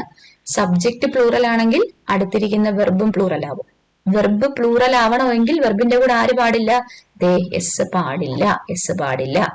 ഇനി സബ്ജക്ട് സിംഗുലർ ആണെങ്കിൽ അടുത്തിരിക്കുന്ന വെർബും സിംഗുലർ ആയിരിക്കും. വെർബ് സിംഗുലർ ആണെങ്കിൽ അതിന്റെ കൂടെ ആര് വേണം? യെസ് വേണം. യെസ് ഇട്ടേ പറയാവൂ. ഓക്കെ, നമുക്ക് കുറച്ച് എക്സാമ്പിൾസ് നോക്കാം. എടാ, സ്റ്റാർ ഷൈൻസ് ആണോ ശരി? സ്റ്റാർസ് ഷൈൻ ആണോ ശരി? ഇതിലേതായിരിക്കും ശരി? ഒന്ന് നോക്കിക്കേ. സ്റ്റാർ ഷൈൻസ് എന്നുമുണ്ട്, സ്റ്റാർസ് ഷൈൻ എന്നുമുണ്ട്. ഇതിലേതായിരിക്കും ശരി? ഒന്ന് നോക്കി നമുക്ക് മനസ്സിലാക്കാൻ പറ്റും. ദേ സ്റ്റാർ കണ്ടോ. സ്റ്റാർ ഇവിടെ എന്താ? സിംഗുലർ ആണ്. സ്റ്റാർ എന്ന് പറയുന്നത് സിംഗുലർ സബ്ജക്റ്റ് ആണ്. എസ് എന്ന് പറയുന്നത് സിംഗുലർ സബ്ജക്റ്റിനെയാണ് കേട്ടോ. അപ്പൊ സ്റ്റാർ സിംഗുലർ സബ്ജക്റ്റ് ആണെങ്കിൽ അടുത്തിരിക്കുന്ന വെർബ് എന്തായിരിക്കണം? സിംഗുലർ വെർബ് ആയിരിക്കണം. അടുത്തിരിക്കുന്ന വെർബ് സിംഗുലർ വെർബാണോ എന്ന് നോക്കിക്കേ. ദേ വെർബിന്റെ കൂടെ എസ് ഞാൻ കൊടുത്തിട്ടുണ്ട്. വെർബിന്റെ കൂടെ എസ് ഉണ്ടെങ്കിൽ അവൻ എന്താണ്? സിംഗുലർ വെർബാണ്. അതായത് സ്റ്റാർ ഷൈൻസ് ശരിയാണ്, ഒരു പ്രശ്നവും ഇല്ല. ഇനി അടുത്തിട്ട് നോക്കിക്കേ, സ്റ്റാർസ് ഷൈൻ. നോക്കിയേ, സ്റ്റാർസ് പ്ലൂറൽ സബ്ജക്റ്റ് ആണ്. സബ്ജക്റ്റ് പ്ലൂറൽ ആണെങ്കിൽ അടുത്തിരിക്കുന്ന വെർബും എന്തായിരിക്കണം? പ്ലൂറൽ ആയിരിക്കണം. അങ്ങനെയാണെങ്കിൽ നോക്കിക്കേ, ഷൈൻ വെർബിന്റെ കൂടെ യെസ് ഇല്ലെങ്കിൽ, വെർബിന്റെ കൂടെ യെസ് ഇല്ല, ഇവിടെ ഷൈനിന്റെ കൂടെ യെസ് ഇല്ല, വെർബിന്റെ കൂടെ യെസ് ഇല്ലെങ്കിൽ അവൻ എന്തായിരിക്കും? പ്ലൂറൽ വെർബ് ആയിരിക്കും. അപ്പൊ സ്റ്റാർസ് ഷൈൻ എന്ന് പറയുന്നതും ശരിയാണ്. ഓക്കെ ആണ്. സ്റ്റാർ സിംഗുലർ ആണ്. സിംഗുലർ ആയതുകൊണ്ട് അടുത്തിരിക്കുന്ന വെർബും സിംഗുലർ ആക്കണം, എസ് ഇട്ട് കൊടുക്കണം. സ്റ്റാർസ് പ്ലൂറൽ ആണ്, അടുത്തിരിക്കുന്ന വെർബ് പ്ലൂറൽ ആക്കണം, അതുകൊണ്ട് എസ് ഇല്ലാത്ത ഫോം ഇട്ട് കൊടുക്കണം. ഓക്കെ, ഇനി അടുത്തൊരു എക്സാമ്പിൾ നോക്കാം. ടീച്ചർ ടീച്ച് ആണോ ശരി? ടീച്ചേഴ്സ് ടീച്ച് ആണോ ശരി? ഇതിലേതായിരിക്കും ശരി? ടീച്ചർ ടീച്ച് ആണോ ശരി? ടീച്ചേഴ്സ് ടീച്ച് ആയിരിക്കുമോ ശരി? നോക്കിക്കോള്, ഇവിടെ വീണ്ടും റൂൾ അപ്ലൈ ചെയ്യുക. ടീച്ചർ നോക്കിക്കേ, ടീച്ചർ ഒരാളല്ലേ ഉള്ളൂ, അപ്പൊ എന്താണ്? സബ്ജക്റ്റ് സിംഗുലർ ആണ്, ഒരാളായതുകൊണ്ട് സബ്ജക്റ്റ് സിംഗുലർ ആയി. അപ്പൊ അടുത്തിരിക്കുന്ന വെർബും എന്തായിരിക്കണം? സിംഗുലർ വെർബ് ആയിരിക്കണം. സബ്ജക്റ്റ് സിംഗുലർ ആവുമ്പോ അടുത്തിരിക്കുന്ന വെർബ് സിംഗുലർ ആവണം. വെർബ് സിംഗുലർ ആവണമെങ്കിൽ വെർബിന്റെ കൂടെ ആര് വേണം? യെസ് വേണം. വെർബ് സിംഗുലർ ആവണമെങ്കിൽ വെർബിന്റെ കൂടെ യെസ് വേണം. അപ്പൊ നോക്കിയേ, ഈ ടീച്ച് എന്ന് പറയുന്ന വെർബിന്റെ കൂടെ യെസ് ഇല്ല.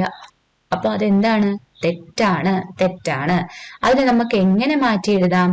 ടീച്ചർ ടീച്ചസ്, യെസ് ഇട്ട് എഴുതുക. കണ്ടോ? യെസ് ഇട്ട് മാറ്റി എഴുതുക. Teacher teachers. ഇനി അടുത്ത് നോക്കിക്കേ, ടീച്ചേഴ്സ് എന്ന് കിടക്കുകയാണ്. അപ്പൊ ടീച്ചേഴ്സ് ഒന്നിൽ കൂടുതൽ ആൾക്കാരായി. അപ്പൊ അതെന്തായിട്ട് മാറി? പ്ലൂറൽ സബ്ജക്റ്റ് ആയി. ഇനി ശ്രദ്ധിച്ചേ, സബ്ജക്റ്റ് പ്ലൂറൽ ആണെങ്കിൽ അടുത്തിരിക്കുന്ന വെർബും എന്തായിരിക്കണം? പ്ലൂറൽ ആയിരിക്കണം. സബ്ജക്റ്റ് പ്ലൂറൽ ആണെങ്കിൽ അടുത്തിരിക്കുന്ന വെർബും പ്ലൂറൽ ആയിരിക്കണം. വെർബ് പ്ലൂറൽ ആവണമെങ്കിൽ വെർബിന്റെ കൂടെ ആര് പാടില്ല? എസ് പാടില്ല. എസ് ഇല്ലാത്ത വെർബാണ് പ്ലൂറൽ വെർബ്. അപ്പൊ ഇവിടെ നോക്കിക്കേ, എസ് ഇല്ലാത്ത വെർബാണ് ടീച്ച് അല്ലെ? എസ് ഇല്ലാത്ത വെർബാണ് ടീച്ച്. അതുകൊണ്ട് ഇത് എന്തായിട്ട് മാറി? കറക്റ്റ് ആയിട്ട് മാറി. Teachers teach. അപ്പൊ ഈ രണ്ട് എക്സാമ്പിൾ ഓർത്ത് വെച്ചേക്കുക. സ്റ്റാർ ഷൈൻസ്, സ്റ്റാർസ് ഷൈൻ, അത് രണ്ടും ശരിയായി. പക്ഷെ ടീച്ചർ ടീച്ചും ടീച്ചേഴ്സ് ടീച്ചും വന്നതിൽ ഒന്ന് ശരിയും ഒന്ന് തെറ്റുമായി. ഏത് തെറ്റായി, അതിനെ എങ്ങനെ മാറ്റി എഴുതാം, ഇതൊക്കെ ഓർത്ത് വെച്ചേക്കുക. ഓക്കെ, അങ്ങനെയാണെങ്കിൽ നമുക്ക് അടുത്ത കൺസെപ്റ്റിലോട്ട് പോവാം. കൺസെപ്റ്റ് ഒക്കെ ഒന്ന് തന്നെയാണ്. കൺസെപ്റ്റ് എന്ന് പറയുമ്പോൾ സിംഗുലർ സബ്ജക്റ്റിന് ശേഷം നമ്മുടെ മെയിൻ റൂള്, സിംഗുലർ സബ്ജക്റ്റിന് ശേഷം സിംഗുലർ വെർബ്, പ്ലൂറൽ സബ്ജക്റ്റിന് ശേഷം പ്ലൂറൽ വെർബ്. ഈ ഒറ്റ കാര്യം ഇട്ടാണ് നമ്മൾ ഈ പല കൺസെപ്റ്റ്സ് നോക്കുന്നത് കേട്ടോ. അതായത് ഈ ഒരു ഒറ്റ കൺസെപ്റ്റിൽ നിന്ന് വരുന്ന പല പല ചോദ്യങ്ങൾ, പല പല പാറ്റേൺ ചോദ്യങ്ങളാണ്. ആദ്യം നമ്മൾ ഇതേ എന്താണ് നോക്കിയത്? ഇപ്പോ ബോയ്സ് ആറാണെന്ന് നമ്മൾ പഠിച്ചു, ബോയ്സ് ഈസ് തെറ്റാണെന്നും പഠിച്ചു. കാരണം എന്താ? ഓക്സിലറി വെർബ് വരുമ്പോ ആറും വേറും ഹാവും ഡൂവും പ്ലൂറൽ ആണ്. ഈസും വാസും ഹാസും ഡസും ഒക്കെ സിംഗുലർ ആണ്.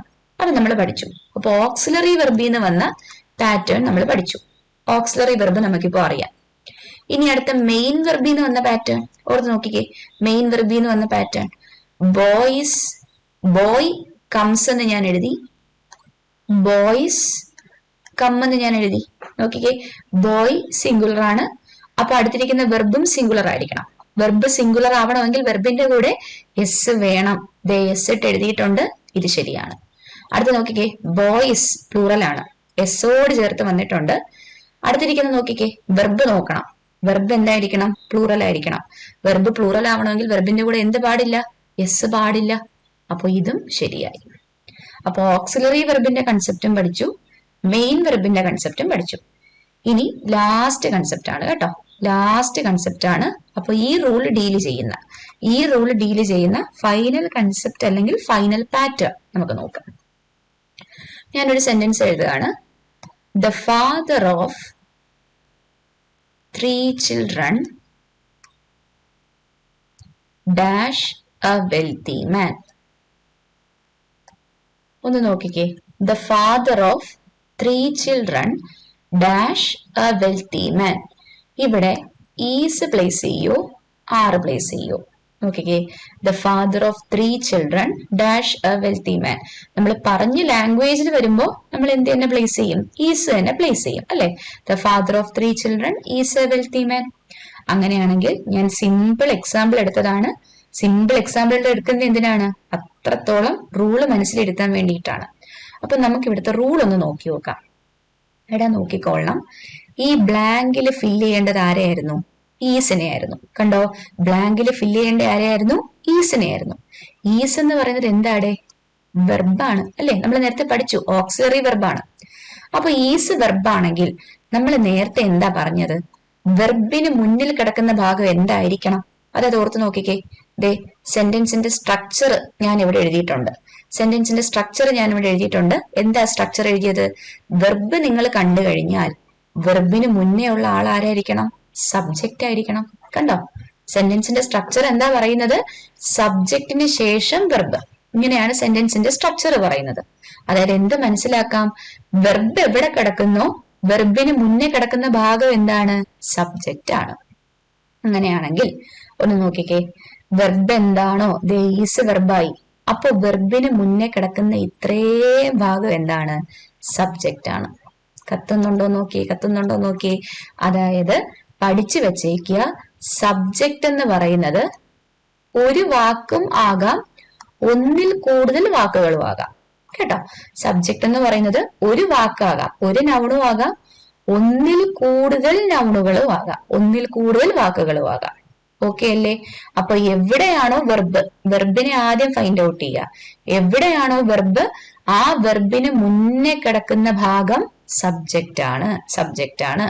അപ്പൊ ഈ സെന്റൻസിലെ സബ്ജക്റ്റ് എന്ന് പറയുന്നത് എന്താണ്? The father of 3 children. ഇത്രയും സബ്ജക്റ്റ് ആണ് കേട്ടോ. ദ ഫാദർ ഓഫ് 3 children വരെയും സബ്ജക്റ്റ് ആണ്. അതിനുശേഷം കിടക്കുന്ന ഈസ് എന്താണ്? വെർബാണ്. ഓക്കെ അല്ലേ? ഇനി പറയുന്ന കാര്യം നോക്കിക്കോളുക. ഇവിടത്തെ സബ്ജക്റ്റ് നിങ്ങൾ കണ്ടു. സബ്ജക്റ്റ് എന്ന് പറയുന്നത് ദ ഫാദർ ഓഫ് 3 children. ഈ സബ്ജക്റ്റിന്റെ അകത്ത് എത്ര നൗൺ ഉണ്ടെന്ന് നോക്കിക്കേ. ഈ സബ്ജക്റ്റിന്റെ അകത്ത് എത്ര നൗൺ ഉണ്ടെന്ന് നോക്കിക്കേ. ഫാദർ ഒരു നൗൺ, കണ്ടോ? 3 അടുത്ത നൗൺ. അടുത്ത നോക്കിക്കേ, ചിൽഡ്രൻ അടുത്ത നൗൺ. അപ്പൊ നോക്കിക്കേ, ഫാദർ ഒരു നൗൺ, 3 ഒരു നൗൺ, ചിൽഡ്രൻ അടുത്ത നൗൺ. അങ്ങനെയാണെങ്കിൽ ചിൽഡ്രൻ പ്ലൂറൽ അല്ലേ? ചിൽഡ്രൻ പ്ലൂറൽ ആണ്. ഫാദർ സിംഗുലർ ആണ്. അപ്പൊ നോക്കിക്കേ, വീണ്ടും വന്നു. ഒരു സബ്ജക്റ്റിന്റെ അകത്ത് കിടക്കുന്ന നൗണ് സിംഗുലർ ഫോമിലും പ്ലൂറൽ ഫോമിലും വന്നിരിക്കുകയാണ്.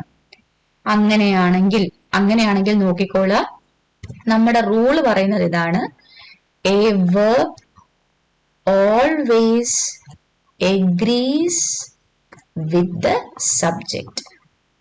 A verb always agrees with the subject. അതായത് വെർബ് എന്ന് പറയുന്നത് എപ്പോഴും എഗ്രി ചെയ്യുന്നത് അയാളുടെ സബ്ജക്റ്റിലായിരിക്കും. വെർബ് എന്ന് പറയുന്നത് ആരെ എഗ്രി ചെയ്യുള്ളൂ? സബ്ജക്റ്റിനെ എഗ്രി ചെയ്യുള്ളൂ. അതായത് ഈ സെന്റൻസിലെ മെയിൻ നൗണിനെ നോക്ക്. 3 നൗൺ നമുക്കുണ്ട്, ഫാദർ 3 children. ഇവിടുത്തെ മെയിൻ നൗൺ, അതായത് ആരെ പറ്റിയാ പറയുന്നത്? 3 കുട്ടികളുടെ അച്ഛനാണ് ഇവിടെ വെൽത്തി മാൻ അല്ലെ? അപ്പൊ ആരെ പറ്റിയാ ഈ സെന്റൻസ് പറയുന്നത്? കുട്ടികളുടെ അച്ഛനെ പറ്റിയാണ്. അപ്പൊ അച്ഛനാണ് ഇവിടുത്തെ എന്ത്? മെയിൻ നൗൺ എന്ന് പറയുന്നത്. ഓക്കെ അല്ലേ? അപ്പൊ നോക്കിയേ, ഒന്നിൽ കൂടുതൽ നൗൺ നിങ്ങൾ കണ്ടു. ഫാദർ 3 children, 3 നൗൺ നിങ്ങൾ കണ്ടു. ഇതിൽ ആരെ പറ്റിയാണ് പ്രധാനമായും പരാമർശിക്കുന്നത്? 3 കുട്ടികളുടെ അച്ഛനാണ് വെൽത്തി മാൻ. അപ്പോ അച്ഛനെ പറ്റിയാണ് ഈ സെന്റൻസ് പ്രതിപാദിക്കുന്നത്. അങ്ങനെയാണെങ്കിൽ അച്ഛനാണ് ഇവിടെ മെയിൻ സബ്ജക്റ്റ്. കേട്ടോ, അച്ഛനാണ് മെയിൻ സബ്ജക്റ്റ്. അപ്പോ ദ ഫാദർ എന്ന് പറയുന്ന ആളെ മാത്രം നമ്മൾ കൺസിഡർ ചെയ്താൽ മതി. ഫാദർ സിംഗുലർ ആണെങ്കിൽ, ഫാദർ എന്ന് പറയുന്ന വാക്ക് സിംഗുലർ ആണെങ്കിൽ വെർബും സിംഗുലർ. ഇനി പ്ലൂറൽ ആയിരുന്നെങ്കിലോ? വെർബും പ്ലൂറൽ. അതുകൊണ്ടാണ് ഫാദർ സിംഗുലർ ആയതുകൊണ്ട് ഈസ് ഇട്ട് കൊടുത്തത്. കേട്ടോ, ഇവിടെ നോക്കിയേ, ചിൽഡ്രൻ പ്ലൂറൽ ആണ്. അപ്പൊ വേണമെങ്കിൽ നമുക്ക് ചിൽഡ്രൻ ആറെന്ന് ഇട്ട് കൊടുക്കായിരുന്നു. എന്തുകൊണ്ട് ഇട്ട് കൊടുക്കാൻ പാടില്ല? ചിൽഡ്രൻ അല്ല ഇവിടുത്തെ മെയിൻ സബ്ജക്റ്റ്. ഓക്കെ അല്ലേ? ഇനി അല്ലാന്നുണ്ടെങ്കിൽ വേറൊരു കേസും കൂടെ ഓർത്ത് വെച്ചാൽ മതി. ഇപ്പൊ the father of 3 children is a wealthy man. ഞാൻ ഒന്നും കൂടെ എഴുതാം. The father of 3 children is a wealthy man എന്ന് ഞാൻ എഴുതുകയാണ്. ഇവിടെ വേറൊരു കാര്യം കൂടെ ഓർത്ത് വെച്ചാൽ മതി. ഈസ് വെർബാണ്, കണ്ടല്ലോ, ഈസ് വെർബാണ്. ഇതിന് മുന്നേ വരെയുള്ള ഭാഗം, അതായത് വെർബിന് മുന്നേ വരെയുള്ള ഭാഗം എന്തായിരിക്കും? സബ്ജക്റ്റ് ആയിരിക്കും. അങ്ങനെയാണെങ്കിൽ ഓർത്ത് വെച്ചേക്കുക, നിങ്ങളുടെ സബ്ജക്റ്റിന്റെ അകത്ത് ഒന്നിൽ കൂടുതൽ നൗണ് നിങ്ങൾ കാണുകയാണെങ്കിൽ, കേട്ടോ, സബ്ജക്റ്റിന്റെ അകത്ത് ഒന്നിൽ കൂടുതൽ നൗൺ, ഫാദർ ഒരു നൗൺ, 3 ഒരു നൗൺ, ചിൽഡ്രൻ അടുത്ത നൗൺ. അപ്പൊ സബ്ജക്റ്റിന്റെ അകത്ത് ഒന്നിൽ കൂടുതൽ നൗണ് കാണുകയാണെങ്കിൽ always give importance to the first noun. ഇത് ഓർത്ത് വെച്ചാൽ മതി. Always give importance to the first noun. First നൗണിന് ഇമ്പോർട്ടൻസ് കൊടുക്കുക. ഓക്കെ അല്ലേ? ഓക്കെ അല്ലേ? അപ്പൊ ഇവിടുത്തെ ഫസ്റ്റ് നൗൺ ആരാ? ഫാദർ. ഈ ഗീവ് ഇമ്പോർട്ടൻസ് എന്ന് പറഞ്ഞാൽ എന്താ? ഫസ്റ്റ് നൗൺ സിംഗുലർ ആണോ? വെർബും സിംഗുലർ ആവും. ഫസ്റ്റ് നൗൺ പ്ലൂറൽ ആണോ? വെർബും പ്ലൂറൽ ആവും. ഓക്കെ അല്ലേ? അപ്പൊ give importance to the first noun എന്ന് പറഞ്ഞാൽ എന്താണ്? ഫസ്റ്റ് നൗണിനെ അനുസരിച്ചിരിക്കും വെർബ്. ഫസ്റ്റ് നൗൺ സിംഗുലർ ആണെങ്കിൽ വെർബും സിംഗുലർ, ഫസ്റ്റ് നൗൺ പ്ലൂറൽ ആണെങ്കിൽ വെർബും പ്ലൂറൽ. അപ്പൊ the father of 3 children is a wealthy man. ഒന്നും കൂടെ ഞാൻ പറയാണ്, വെർബ് ആദ്യം സ്പോട്ട് ചെയ്യുക. വെർബ് ആദ്യം സ്പോട്ട് ചെയ്തു. വെർബിന് മുന്നേ വരെയുള്ള ഭാഗം സബ്ജക്റ്റ് ആണ്. വെർബിന് മുന്നേ വരെയുള്ള ഭാഗം സബ്ജക്റ്റ് ആണ്. ഇനി സബ്ജക്റ്റിൽ ഒന്നിൽ കൂടുതൽ നൗൺസ് ഉണ്ടെങ്കിൽ, സബ്ജക്റ്റിൽ ഒന്നിൽ കൂടുതൽ നൗൺസ് ഉണ്ടെങ്കിൽ, ഈ കണ്ടീഷനിൽ ഫാദർ 3 children 3 നൗണിനെ കിട്ടി. ഇതിൽ ഫസ്റ്റ് നൗണിന് ഇമ്പോർട്ടൻസ് കൊടുക്കുക. എപ്പോഴും ഫസ്റ്റ് നൗണിന് ഇമ്പോർട്ടൻസ് കൊടുക്കുക. അതായത് ഫസ്റ്റ് നൗൺ സിംഗുലർ ആണെങ്കിൽ വെർബും സിംഗുലർ, ഫസ്റ്റ് നൗൺ പ്ലൂറൽ ആണെങ്കിൽ വെർബും പ്ലൂറൽ. ഓക്കെ, അങ്ങനെയാണെങ്കിൽ നമുക്ക് ഒരു എക്സാമ്പിളും കൂടെ ചെയ്ത് നോക്കാം. ഒരു എക്സാമ്പിളും കൂടെ നോക്കാം. The expansion of European countries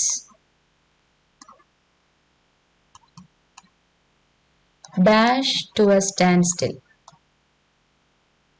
Okay, the expansion of European countries dash to a standstill. ഇവിടെ ഞാൻ പറയുകയാണ്, കം അല്ലെങ്കിൽ കംസിനെ പ്ലേസ് ചെയ്ത് കൊടുക്കുക. കം അല്ലെങ്കിൽ കംസിനെ പ്ലേസ് ചെയ്ത് കൊടുക്കുക. ഏത് പ്ലേസ് ചെയ്ത് കൊടുക്കും? The expansion of European countries come to a standstill ആണോ? The expansion of European countries comes to a standstill ആണോ? ഏതാണ് ശരി? ഇനി തൊട്ട് വായനാസുഖം നോക്കരുത്. നിങ്ങൾ ഈ വായനാസുഖം നോക്കിക്കഴിഞ്ഞാൽ, അതായത് ലാംഗ്വേജ് വെച്ച് അപ്ലൈ ചെയ്യാൻ നടന്നാൽ നിങ്ങൾക്ക് ചിലപ്പോ ഇതൊരു 60% ചാൻസ് ആയിരിക്കും, ചിലപ്പോൾ ഉത്തരം കിട്ടിയേക്കാം, കിട്ടാതിരിക്കാം. രണ്ടും എന്തോ ആയിക്കോട്ടെ, സമയം പോകും. സമയത്തിലാണ് കാര്യം. എപ്പോഴും ഓർത്തു വെച്ചേക്കുക, ഏത് കോമ്പറ്റേറ്റീവ് എക്സാമിലാണെങ്കിലും സമയത്തിലാണ് കാര്യം. ടൈം കൺസ്യൂം ചെയ്യാതെ, അതായത് മാക്സിമം ടൈം എടുക്കരുത്. വളരെ മിനിമം ടൈമിൽ കറക്റ്റ് ഉത്തരം പെർഫെക്റ്റ് ആക്കി കൊടുക്കുക. ഇതിലാണ് കാര്യം. അതിനാണ് നമ്മൾ ഈ ട്രിക്സ് എല്ലാം നോക്കുന്നത്. അപ്പൊ നോക്കി, ഇതിൽ എന്ത് കിട്ടും? The expansion of European countries dash to a standstill. Rule apply ചെയ്ത് കൊടുക്കുക. ഓക്കെ, ഈ ബ്ലാങ്കിൽ ആരാ വരേണ്ടേ? കം അല്ലെങ്കിൽ കംസ് അല്ലെ? ബ്ലാങ്കിൽ വരേണ്ട ആളാരാണ്? കം അല്ലെങ്കിൽ കംസ് ആണ്. അപ്പൊ കമ്മ് വന്നാലും കംസ് വന്നാലും അതൊരു വെർബല്ലേ? വെർബാണല്ലോ. വെർബിന് മുന്നേ കിടക്കുന്ന ഭാഗം എന്തായിരിക്കണം? സബ്ജക്റ്റ് ആയിരിക്കണം. വെർബിന് മുന്നേ കിടക്കുന്ന ഭാഗം സബ്ജക്റ്റ് ആയിരിക്കണം. അങ്ങനെയാണെങ്കിൽ നോക്കിക്കേ, the expansion of European countries, ഇത്രയും എന്താണ്? സബ്ജക്റ്റ് ആണ്. The expansion of European countries വരെ എന്താണ്? സബ്ജക്റ്റ് ആണ്. അങ്ങനെയാണെങ്കിൽ വീണ്ടും നമ്മൾ പഠിച്ച റൂൾ എടുക്കുക. സബ്ജക്റ്റിന്റെ അകത്ത് ഒന്നിൽ കൂടുതൽ നൗൺ ഉണ്ടെങ്കിൽ, കണ്ടോ, സബ്ജക്റ്റിന്റെ അകത്ത് ഒന്നിൽ കൂടുതൽ നൗൺ ഉണ്ടെങ്കിൽ എന്ത് ചെയ്യുക? Give importance to the first noun. ഇതാണ് റൂള്. സബ്ജക്റ്റിന്റെ അകത്ത് ഒന്നിൽ കൂടുതൽ നൗൺ ഉണ്ടെങ്കിൽ give importance to the first noun. ഇവിടെ നോക്കിക്കേ, എക്സ്പാൻഷൻ ഒരു നൗൺ, യൂറോപ്യൻ ഒരു നൗൺ, അല്ലെങ്കിൽ യൂറോപ്യൻ കൺട്രീസ് അടുത്ത നൗൺ നമുക്ക് എടുക്കാം അല്ലെ? എക്സ്പാൻഷൻ ഒരു നൗൺ, യൂറോപ്യൻ കൺട്രീസ് അടുത്ത നൗൺ. അപ്പൊ നിങ്ങൾക്ക് നോക്കിയാൽ മനസ്സിലാക്കാൻ പറ്റും, എക്സ്പാൻഷൻ എന്ന് പറയുന്നത് എന്താണ്? സിംഗുലർ ആണ്. എക്സ്പാൻഷൻ സിംഗുലർ ആണ്. പക്ഷെ നോക്കിക്കേ, യൂറോപ്യൻ കൺട്രീസ് എന്ന് പറയുന്നത് എന്താ? പ്ലൂറൽ ആയി. അപ്പൊ നമ്മൾ ആരുടെ കൂടെ പോവും? ഒന്ന് സിംഗുലറും കിട്ടി, ഒന്ന് പ്ലൂറലും കിട്ടി. ഇങ്ങനെ ഒരു കണ്ടീഷൻ ഉണ്ടെങ്കിൽ ആർക്കേ നമ്മൾ വെയിറ്റേജ് കൊടുക്കാവൂ? ഫസ്റ്റ് നൗൺ അല്ലെ, ഫസ്റ്റ് നൗണിനെ വെയിറ്റേജ് കൊടുക്കാവൂ. അങ്ങനെയാണെങ്കിൽ ഇവിടെ എക്സ്പാൻഷനെ മാത്രമേ നമ്മൾ കൺസിഡർ ചെയ്യാവൂ. എക്സ്പാൻഷൻ സിംഗുലർ ആണ്, അപ്പൊ അടുത്ത് കിടക്കുന്ന വെർബും എന്തായിരിക്കണം? സിംഗുലർ ആയിരിക്കണം. എക്സ്പാൻഷൻ സിംഗുലർ ആണ്, അടുത്തിരിക്കുന്ന വെർബും എന്തായിരിക്കണം? സിംഗുലർ വെർബ് ആയിരിക്കണം. വീണ്ടും ഓർത്ത് നോക്കിക്കേ, സിംഗുലർ വെർബ് ആണെങ്കിൽ വെർബിന്റെ കൂടെ ആര് വേണം? എസ് വേണം, എസ് വേണം. അപ്പൊ ബ്രാക്കറ്റിൽ നിന്നുള്ള എസ് ഉള്ള വെർബ് എടുക്കുക. കണ്ടോ? അപ്പൊ എങ്ങനെ എടുക്കാം? The expansion of European countries comes to a standstill, ഇങ്ങനെ പറയാം. ഓക്കെ അല്ലേ? അപ്പൊ ഉത്തരം പെർഫെക്റ്റ് ആയിട്ട് കിട്ടും. സബ്ജക്ട് എടുക്കുക, സബ്ജക്റ്റിന്റെ അകത്ത് ഒന്നിൽ കൂടുതൽ നൗൺ ഉണ്ടോ എന്ന് നോക്കുക. അങ്ങനെ ഉണ്ടെങ്കിൽ ഫസ്റ്റ് നൗൺ എടുക്കുക. ഫസ്റ്റ് നൗൺ സിംഗുലർ ആണെങ്കിൽ വെർബും സിംഗുലർ, വെർബ് സിംഗുലർ ആവണമെങ്കിൽ വെർബിന് എസ് ഇട്ട് കൊടുക്കുക. ഇനി ഫസ്റ്റ് നൗൺ പ്ലൂറൽ ആയിരുന്നെങ്കിലോ വെർബ് പ്ലൂറൽ, വെർബ് പ്ലൂറൽ ആണെങ്കിൽ വെർബിന്റെ കൂടെ എന്ത് വേണ്ട? എസ് വേണ്ട. ഓക്കെ, അപ്പൊ ഇത്രയാണ് കൺസെപ്റ്റ്സ് എന്ന് പറയുന്നത്. അപ്പൊ ഇത്രയും കൺസെപ്റ്റ്സ് റെഡിയാക്കി വെച്ചേക്കുക കേട്ടോ. അങ്ങനെയാണെങ്കിൽ നമുക്കിനി നമ്മുടെ ചോദ്യത്തിലോട്ട് പോവാം. ഇനി നമുക്ക് സുഖമായിട്ട് ഉത്തരം കിട്ടും. Identify the sentence with N error. ഒന്ന് നോക്കിക്കേ, ഏറ്റവും റീസെന്റ് ആയിട്ട് വന്നൊരു ക്വസ്റ്റ്യൻ ആണ്, ഏറ്റവും റീസെന്റ് ആയിട്ട്. അപ്പൊ എന്ത് വരും? വി, കണ്ടോ? വി സബ്ജക്റ്റ് ആണ്. ഈ സബ്ജക്ട് എന്താണ്? പ്ലൂറൽ ആണ്. സബ്ജക്ട് പ്ലൂറൽ ആണ്. നോക്കിക്കേ, സബ്ജക്റ്റിന് ശേഷം കിടക്കുന്ന ആളാരായിരിക്കും? വെർബ് ആയിരിക്കും. അപ്പൊ നമ്മൾ റൂള് പഠിച്ചു, സബ്ജക്ട് പ്ലൂറൽ ആണെങ്കിൽ വെർബും എന്തായിരിക്കണം? പ്ലൂറൽ ആയിരിക്കണം. നോക്കട്ടെ, വി പ്ലൂറൽ ആണ്. അപ്പൊ വി എന്ന സബ്ജക്ട് പ്ലൂറൽ ആണെങ്കിൽ അടുത്തിരിക്കുന്ന വെർബും പ്ലൂറൽ ആയിരിക്കണം. വെർബ് പ്ലൂറൽ ആവണമെങ്കിൽ വെർബിന്റെ കൂടെ എന്ത് വേണ്ട? എസ് വേണ്ട, എസ് വേണ്ട. എസ് ഇല്ലാതെയാണ് ബ്രഷ് വന്നിരിക്കുന്നത്. ഇത് കറക്റ്റ് ആണ്. വി ബ്രഷ് കറക്റ്റ് ആണ്. വി ബ്രഷസ് തെറ്റാണ്. ഓക്കെ, ഇനി അടുത്ത് നോക്കിക്കേ, ഹി, കണ്ടോ? ഹി സിംഗുലർ അല്ലേ? ഹി സിംഗുലർ ആണ്, ഒരാളാണ്. അങ്ങനെയാണെങ്കിൽ ഹി സിംഗുലർ ആണെങ്കിൽ, സബ്ജക്ട് സിംഗുലർ ആണെങ്കിൽ അടുത്തിരിക്കുന്ന വെർബും എന്തായിരിക്കണം? സിംഗുലർ ആയിരിക്കണം. വെർബ് സിംഗുലർ ആവണമെങ്കിൽ വെർബിന്റെ കൂടെ എന്ത് വേണം? യെസ് മാൻഡേറ്ററി ആണ്, നിർബന്ധമാണ്. അങ്ങനെയാണെങ്കിൽ ഈ സെന്റൻസ് ആണ് തെറ്റ്. കണ്ടോ?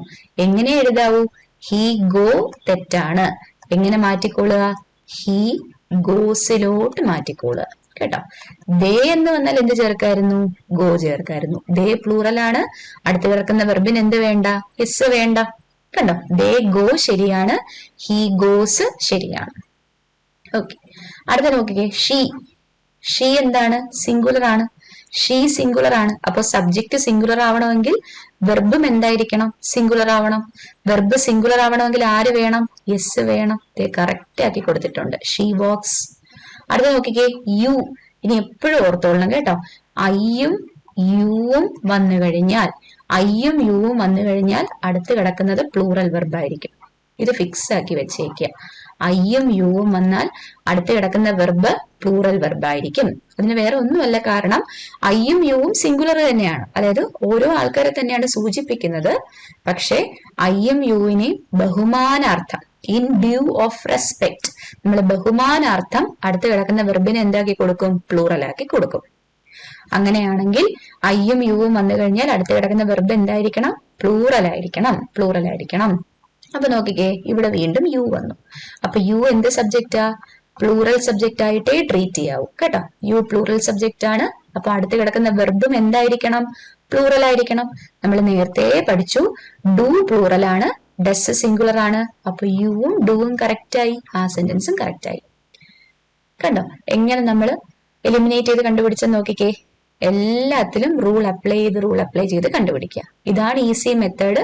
ലാംഗ്വേജിലാണെങ്കിൽ നമ്മൾ പലവട്ടം വായിക്കും, നമ്മുടെ ടൈം പൊക്കോണ്ടിരിക്കും. ഇതാകുമ്പോൾ പെർഫെക്റ്റ് ആയിട്ട് ഒറ്റ ഉത്തരം കണ്ടുപിടിക്കാം. ഓക്കെ ആണ്.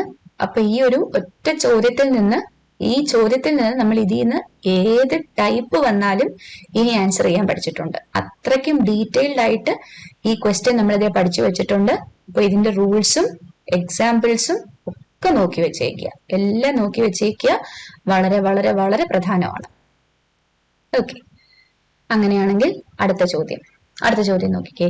വീണ്ടും വളരെ recent question, SSC MTS 2024.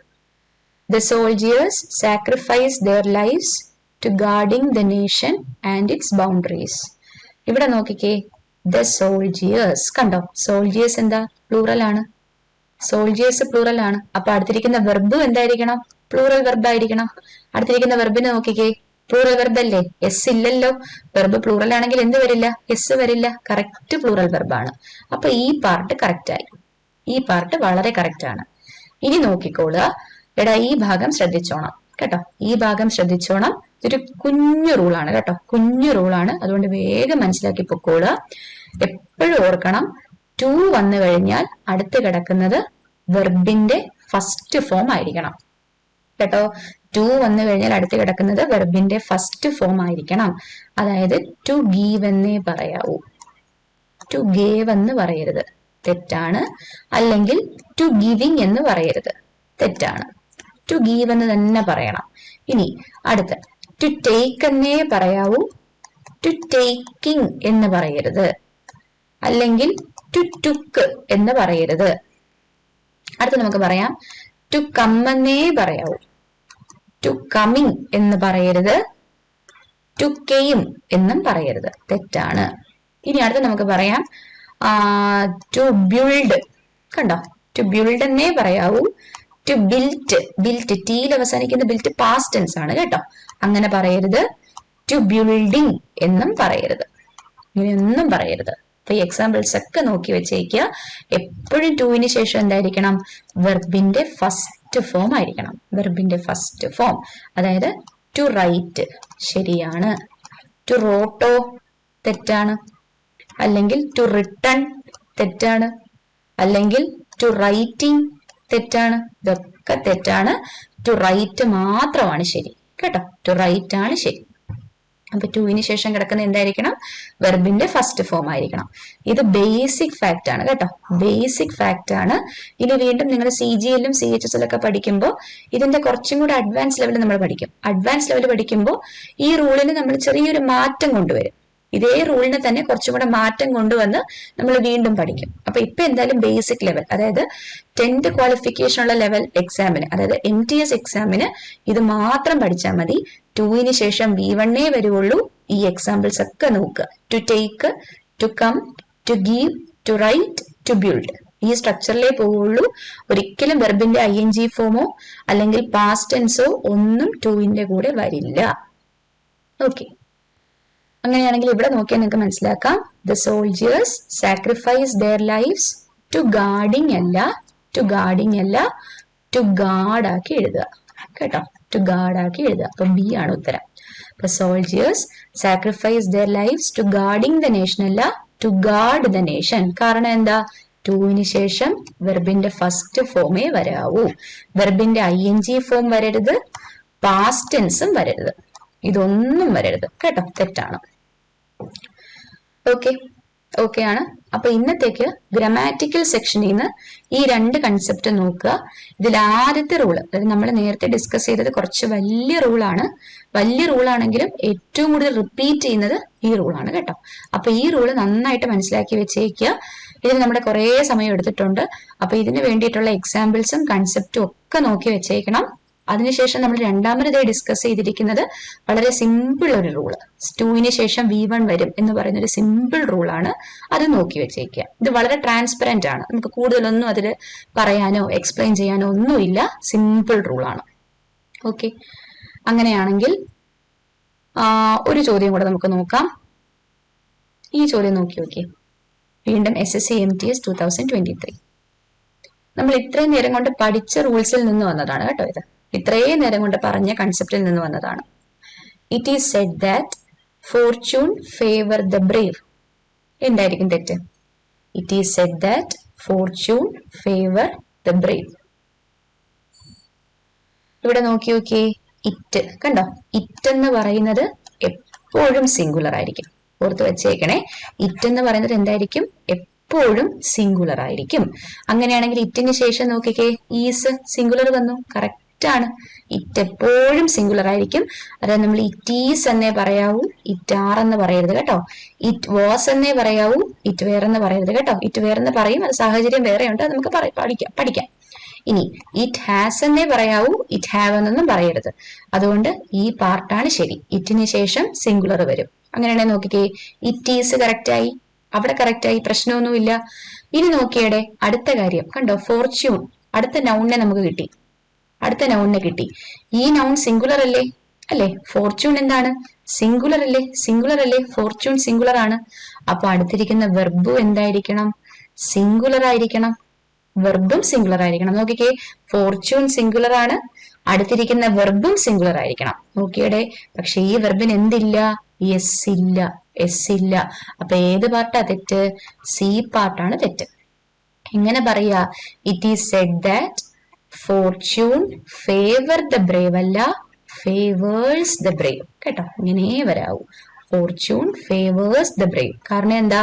Fortune singular ആണ്, അതുകൊണ്ട് അടുത്ത് കിടക്കുന്ന വെർബും സിംഗുലർ ആവണം. വെർബ് സിംഗുലർ ആവണമെങ്കിൽ വെർബിന്റെ കൂടെ ആര് വേണം? എസ് വേണം. അപ്പൊ ഫോർച്യൂൺ ഫേവേഴ്സ് എന്ന് മാറ്റുക. ഓക്കെ ഓക്കെ, അടുത്ത ക്വസ്റ്റ്യനിലോട്ട് പോവാം. ഇവിടെ നോക്കിക്കേ, ഇത് SSC MTS 2022. വീണ്ടും നമ്മൾ ഇത്രയും നേരം കൊണ്ട് പഠിച്ച കൺസെപ്റ്റിൽ നിന്ന് വന്ന ചോദ്യമാണ്. ഈ ചോദ്യം നോക്കി. My younger daughter Kanu prefer dark chocolate to yogurt. എങ്ങനെ വരും? ആലോചിച്ച് നോക്കിക്കേ. ഒരേ റൂളിൽ നിന്ന് തന്നെ, അല്ലെങ്കിൽ ഒരേ കൺസെപ്റ്റിൽ നിന്ന് തന്നെ ഒരുപാട് ചോദ്യങ്ങൾ റിപ്പീറ്റ് ചെയ്തിട്ടുണ്ട്. അപ്പൊ നോക്കിയാൽ നമുക്ക് മനസ്സിലാക്കാൻ പറ്റും. ദേ ഇവിടെ പ്രിഫർ കണ്ടോ, പ്രിഫർ ആണ് എന്ത്? വെർബ്. പ്രിഫർ ആണ് വെർബ് എന്ന് പറയുന്നത് കേട്ടോ. അപ്പൊ ഈ വെർബിന് മുന്നേ കിടക്കുന്ന ഭാഗം നോക്കിക്കേ. ഇത് വെർബാണെങ്കിൽ വെർബിന് മുന്നേ കിടക്കുന്ന ഭാഗം എന്തായിരിക്കും? സബ്ജക്റ്റ് ആയിരിക്കും, അല്ലേ? വെർബിന് മുന്നേ കിടക്കുന്ന ഭാഗം എന്തായിരിക്കും? സബ്ജക്റ്റ് ആയിരിക്കും. വീണ്ടും റൂൾ അപ്ലൈ ചെയ്ത് നോക്കിക്കേ. ഈ സബ്ജക്റ്റിന്റെ അകത്ത് നോക്കടേ, യങ്ങർ ഡോട്ടർ കാനു. അപ്പൊ യങ്ങർ ഡോട്ടറായ കാനുവിനെ പറ്റിയാണ് പരാമർശിക്കുന്നത്, അല്ലെ? അപ്പൊ യങ്ങർ ഡോട്ടർ കാനു എന്ന് പറയുന്നത് സിംഗുലർ അല്ലേ? ഒരാളെ പറ്റിയല്ലേ പറയുന്നുള്ളൂ, അല്ലേ? ഒരാളെ പറ്റിയേ പറയുന്നുള്ളൂ. എന്റെ യങ്ങർ ഡോട്ടറായ കാനു, ഒരാളെ പറ്റി പറയുന്നു. അപ്പൊ സബ്ജക്ട് എന്തായി? സിംഗുലർ ആയി. സബ്ജക്ട് സിംഗുലർ ആണെങ്കിൽ അടുത്തിരിക്കുന്ന വെർബും എന്തായിരിക്കണം? സിംഗുലർ ആവണം. സബ്ജക്ട് സിംഗുലർ ആണെങ്കിൽ അടുത്തിരിക്കുന്ന വെർബും സിംഗുലർ ആവണം. വെർബ് സിംഗുലർ ആവണമെങ്കിൽ വെർബിന്റെ കൂടെ ആര് വരണം? യെസ് വരണം. അപ്പൊ പ്രിഫർ അല്ല വരേണ്ടത്, പ്രിഫേഴ്സ് എന്ന് മാറ്റുക. കണ്ടോ, പ്രിഫേഴ്സ് എന്ന് മാറ്റുക. തേർഡ് ഓപ്ഷൻ കറക്റ്റ് ആയിട്ട് വരും. My younger daughter Kanu prefers dark chocolate to yogurt. ഇങ്ങനെ മാറ്റാം. ഓക്കെ അല്ലേ? കണ്ടോ, ഒരേ കൺസെപ്റ്റിൽ നിന്ന് വരുന്ന കാര്യങ്ങളാണ്. ഓക്കെ, അപ്പൊ ഇന്ന് ഗ്രാമാറ്റിക്കൽ സെക്ഷനിൽ നിന്ന് ഇത്രയും മതി. നമുക്കിനി കുറച്ച് വൊക്കാബുലറി നോക്കാം. ഇന്നത്തെ വൊക്കാബുലറിയിൽ നമുക്ക് സ്പെല്ലിംഗ് എറേഴ്സ് നോക്കാം. ഓക്കെ, ഇന്നത്തെ വൊക്കാബുലറി നമുക്ക് സ്പെല്ലിംഗ് എറേഴ്സ് നോക്കാം. വരുന്ന ക്ലാസ്സുകളിലായിട്ട് നമുക്ക് ഇഡിയം, സിനോണിംസ് ഇതൊക്കെ നമുക്ക് നോക്കാം. ഓക്കെ, അപ്പൊ ഇന്നത്തെ വേഗം ഞാൻ സ്പെല്ലിംഗ് എറേഴ്സിലോട്ട് കൊണ്ടുപോവാണ്. സ്പെല്ലിംഗ് എറേഴ്സ് നോക്കിക്കേ. ഇവിടെ നോക്കിയാൽ നിങ്ങൾക്ക് മനസ്സിലാക്കാൻ പറ്റും. ക്വസ്റ്റ്യനെയർ കണ്ടോ, ക്വസ്റ്റ്യനെയർ ഇത് കറക്റ്റ് സ്പെല്ലിംഗ് ആണ് കേട്ടോ. എപ്പോഴും തെറ്റിക്കുന്ന രീതി ക്വസ്റ്റ്യൻ എന്നിട്ടിട്ട് ARE ഇങ്ങനെ വരാറുണ്ട്, അല്ലെങ്കിൽ ക്വസ്റ്റ്യൻ എന്നിട്ടിട്ട് AIR ഇങ്ങനെ തെറ്റിക്കാറുണ്ട്. എപ്പോഴും ഓർത്ത് വെച്ചേക്കണം. ദേ 2 N വേണം. കണ്ടോ, ക്വസ്റ്റ്യനെയറിന് 2 N വേണം. അവസാനം എന്തിലേ അവസാനിക്കാവൂ? AIRE ഇതിലേ അവസാനിക്കാവൂ. ഓർത്ത് വെച്ചേക്കുക. ക്വസ്റ്റ്യനെയർ വന്നു കഴിഞ്ഞാൽ 2 N വരും കേട്ടോ. 2 N വരും. എൻഡ് ചെയ്യുന്നത് എന്തിലാണ്? ക്വസ്റ്റ്യനെയർ, എയർ, AIRE ഇതിലേ എൻഡ് ചെയ്യാവൂ. നോക്കി വെച്ചേക്കുക. ഇനി അടുത്ത കാര്യം നോക്കിക്കേ, പാസ്റ്റ് ടൈം കണ്ടോ. പാസ്റ്റ് ടൈം മിക്കവാറും നമ്മൾ എഴുതി തെറ്റിക്കും. പാസ്റ്റ് ഇട്ട് കൊടുത്തിട്ട് വീണ്ടും ടൈം എഴുതും. അതായത് 2 T വെച്ച് നമ്മൾ എഴുതും. ഇവിടെ 2 T വേണ്ട, ഒരൊറ്റ T മതി. ഒറ്റ T മതി. നോക്കിക്കേ, ഈ 2 ക്വസ്റ്റ്യന്റെയും വ്യത്യാസം നോക്കിക്കേ. ക്വസ്റ്റ്യനെയറിലാണെങ്കിൽ 2 N വേണം, 2 N വേണം, മെർജ് ചെയ്ത് എഴുതരുത് കേട്ടോ. പാസ്റ്റ് ടൈമിലാണെങ്കിലോ പാസ്റ്റ് ടൈം ഇങ്ങനെ സ്പ്ലിറ്റ് ചെയ്ത് എഴുതരുത്. ഇതിനെ മെർജ് ചെയ്ത് എന്ത് എഴുതുക? പാസ്റ്റ് ടൈം ഇങ്ങനെ തന്നെ എഴുതുക. ഒരു T മതി, ഒറ്റ T മതി. ഓക്കെ, അടുത്ത നോക്കിക്കേ, ഒക്കറൻസ്. ഒക്കറൻസ് ഏറ്റവും കൂടുതൽ റിപ്പീറ്റ് ചെയ്തിരിക്കുന്ന വാക്കുകളാണ് കേട്ടോ ഇതൊക്കെ. ഒക്കറൻസ് എങ്ങനെ എഴുതാം? OCCURR കഴിഞ്ഞ് ബാക്കി നമുക്ക് സംശയം വരും, അല്ലെ? ANCE ആണോ അതോ ENCE ആണോ? ഇവിടെ ഡൗട്ട് വരും. ഉറപ്പിച്ചു വെച്ചേക്കണം, ആണ്. ENCE ആണ്. അതുപോലെ 2 Cയും 2 Rഉം ഉണ്ട്. ഓർത്ത് വെച്ചേക്കുക. അപ്പൊ ഒക്കറൻസിന് 2 സിയും 2 ആറും ഉണ്ട്. അവസാനം എന്തിൽ അവസാനിക്കും? ഇയില് അവസാനിക്കും. ഓർത്ത് വെച്ചേക്കണം. അടുത്ത നോക്കിക്കേ, എക്സിലറേറ്റ്. എക്സിലറേറ്റ് എക്സിലറേറ്റ് നോക്കിക്കേ. ഇവിടെ എക്സിലറേറ്റ് ആണ് ഏറ്റവും കൂടുതൽ റിപ്പീറ്റ് ചെയ്ത വാക്ക് കേട്ടോ. ഏറ്റവും കൂടുതൽ റിപ്പീറ്റ് ചെയ്ത എക്സിലറേറ്റ് ആണ്. എക്സിലറേറ്റ് ഓർത്ത് വെച്ചേക്കണം. ആദ്യം തുടങ്ങുന്നതും അവസാനിക്കുന്നതും മാത്രമേ ഈ ഉള്ളൂ. തുടക്കത്തിലും അവസാനത്തിലും മാത്രമേ ഈ ഉള്ളൂ. ബാക്കി എല്ലായിടത്തും എ ആണ് കേട്ടോ. എ ആണ്. ദേ എക്സിലറേറ്റ് 2 എ ആണ് നടുക്ക്. ഓർത്ത് വെച്ചേക്കുക. ഇതുപോലെ പറയും സെപ്പറേറ്റ്. കണ്ടോ, സെപ്പറേറ്റ്. ഇവിടെയാണ് SEP കഴിഞ്ഞ് ARATE. സെപ്പറേറ്റ്. സെപ്പറേറ്റ് ഇങ്ങനെ പറയാവൂ കേട്ടോ. SEP കഴിഞ്ഞ് ARATE. SEPERATE തെറ്റാണ് കേട്ടോ, തെറ്റാണ്. അടുത്ത നോക്കിക്കേ, അക്കോമഡേഷൻ. അക്കോമഡേഷൻ ശ്രദ്ധിച്ചോണം. 2 സി ഉണ്ട്, 2 എം ഉണ്ട്. ഇത് ഓർത്ത് വെച്ചേക്കണം. 2 സിയും ഉണ്ട്, 2 എമ്മും ഉണ്ട്. ഒന്നിനെ കളഞ്ഞേക്കരുത്. 2 സിയും 2 എമ്മും ഉണ്ട്. ACCOMMODATION. ഓക്കെ അല്ലേ? അപ്പൊ ഇത്രയും സ്പെല്ലിങ്സും ഇതെല്ലാം റിപ്പീറ്റ് അടിച്ച് സ്റ്റാഫ് സെലക്ഷൻ കമ്മീഷനെ ചോദിച്ചതാണ്. അപ്പൊ ഈ സ്പെല്ലിങ്സ് എല്ലാം നോട്ട് ചെയ്ത് വെച്ചേക്കുക. ഇന്നത്തെ ഗ്രാമാറ്റിക്കൽ പോർഷൻ നമ്മൾ സബ്ജക്ട് വെർബ് എഗ്രിമെന്റ് ആണ് നോക്കിയത് കേട്ടോ. സബ്ജക്ട് സിംഗുലർ ആണെങ്കിൽ വെർബും സിംഗുലർ, സബ്ജക്ട് പ്ലൂറൽ ആണെങ്കിൽ വെർബും പ്ലൂറൽ. അപ്പൊ സബ്ജക്ട് വെർബ് എഗ്രിമെന്റ് ആണ് നമ്മൾ ഇന്ന് ഡിസ്കസ് ചെയ്തത്.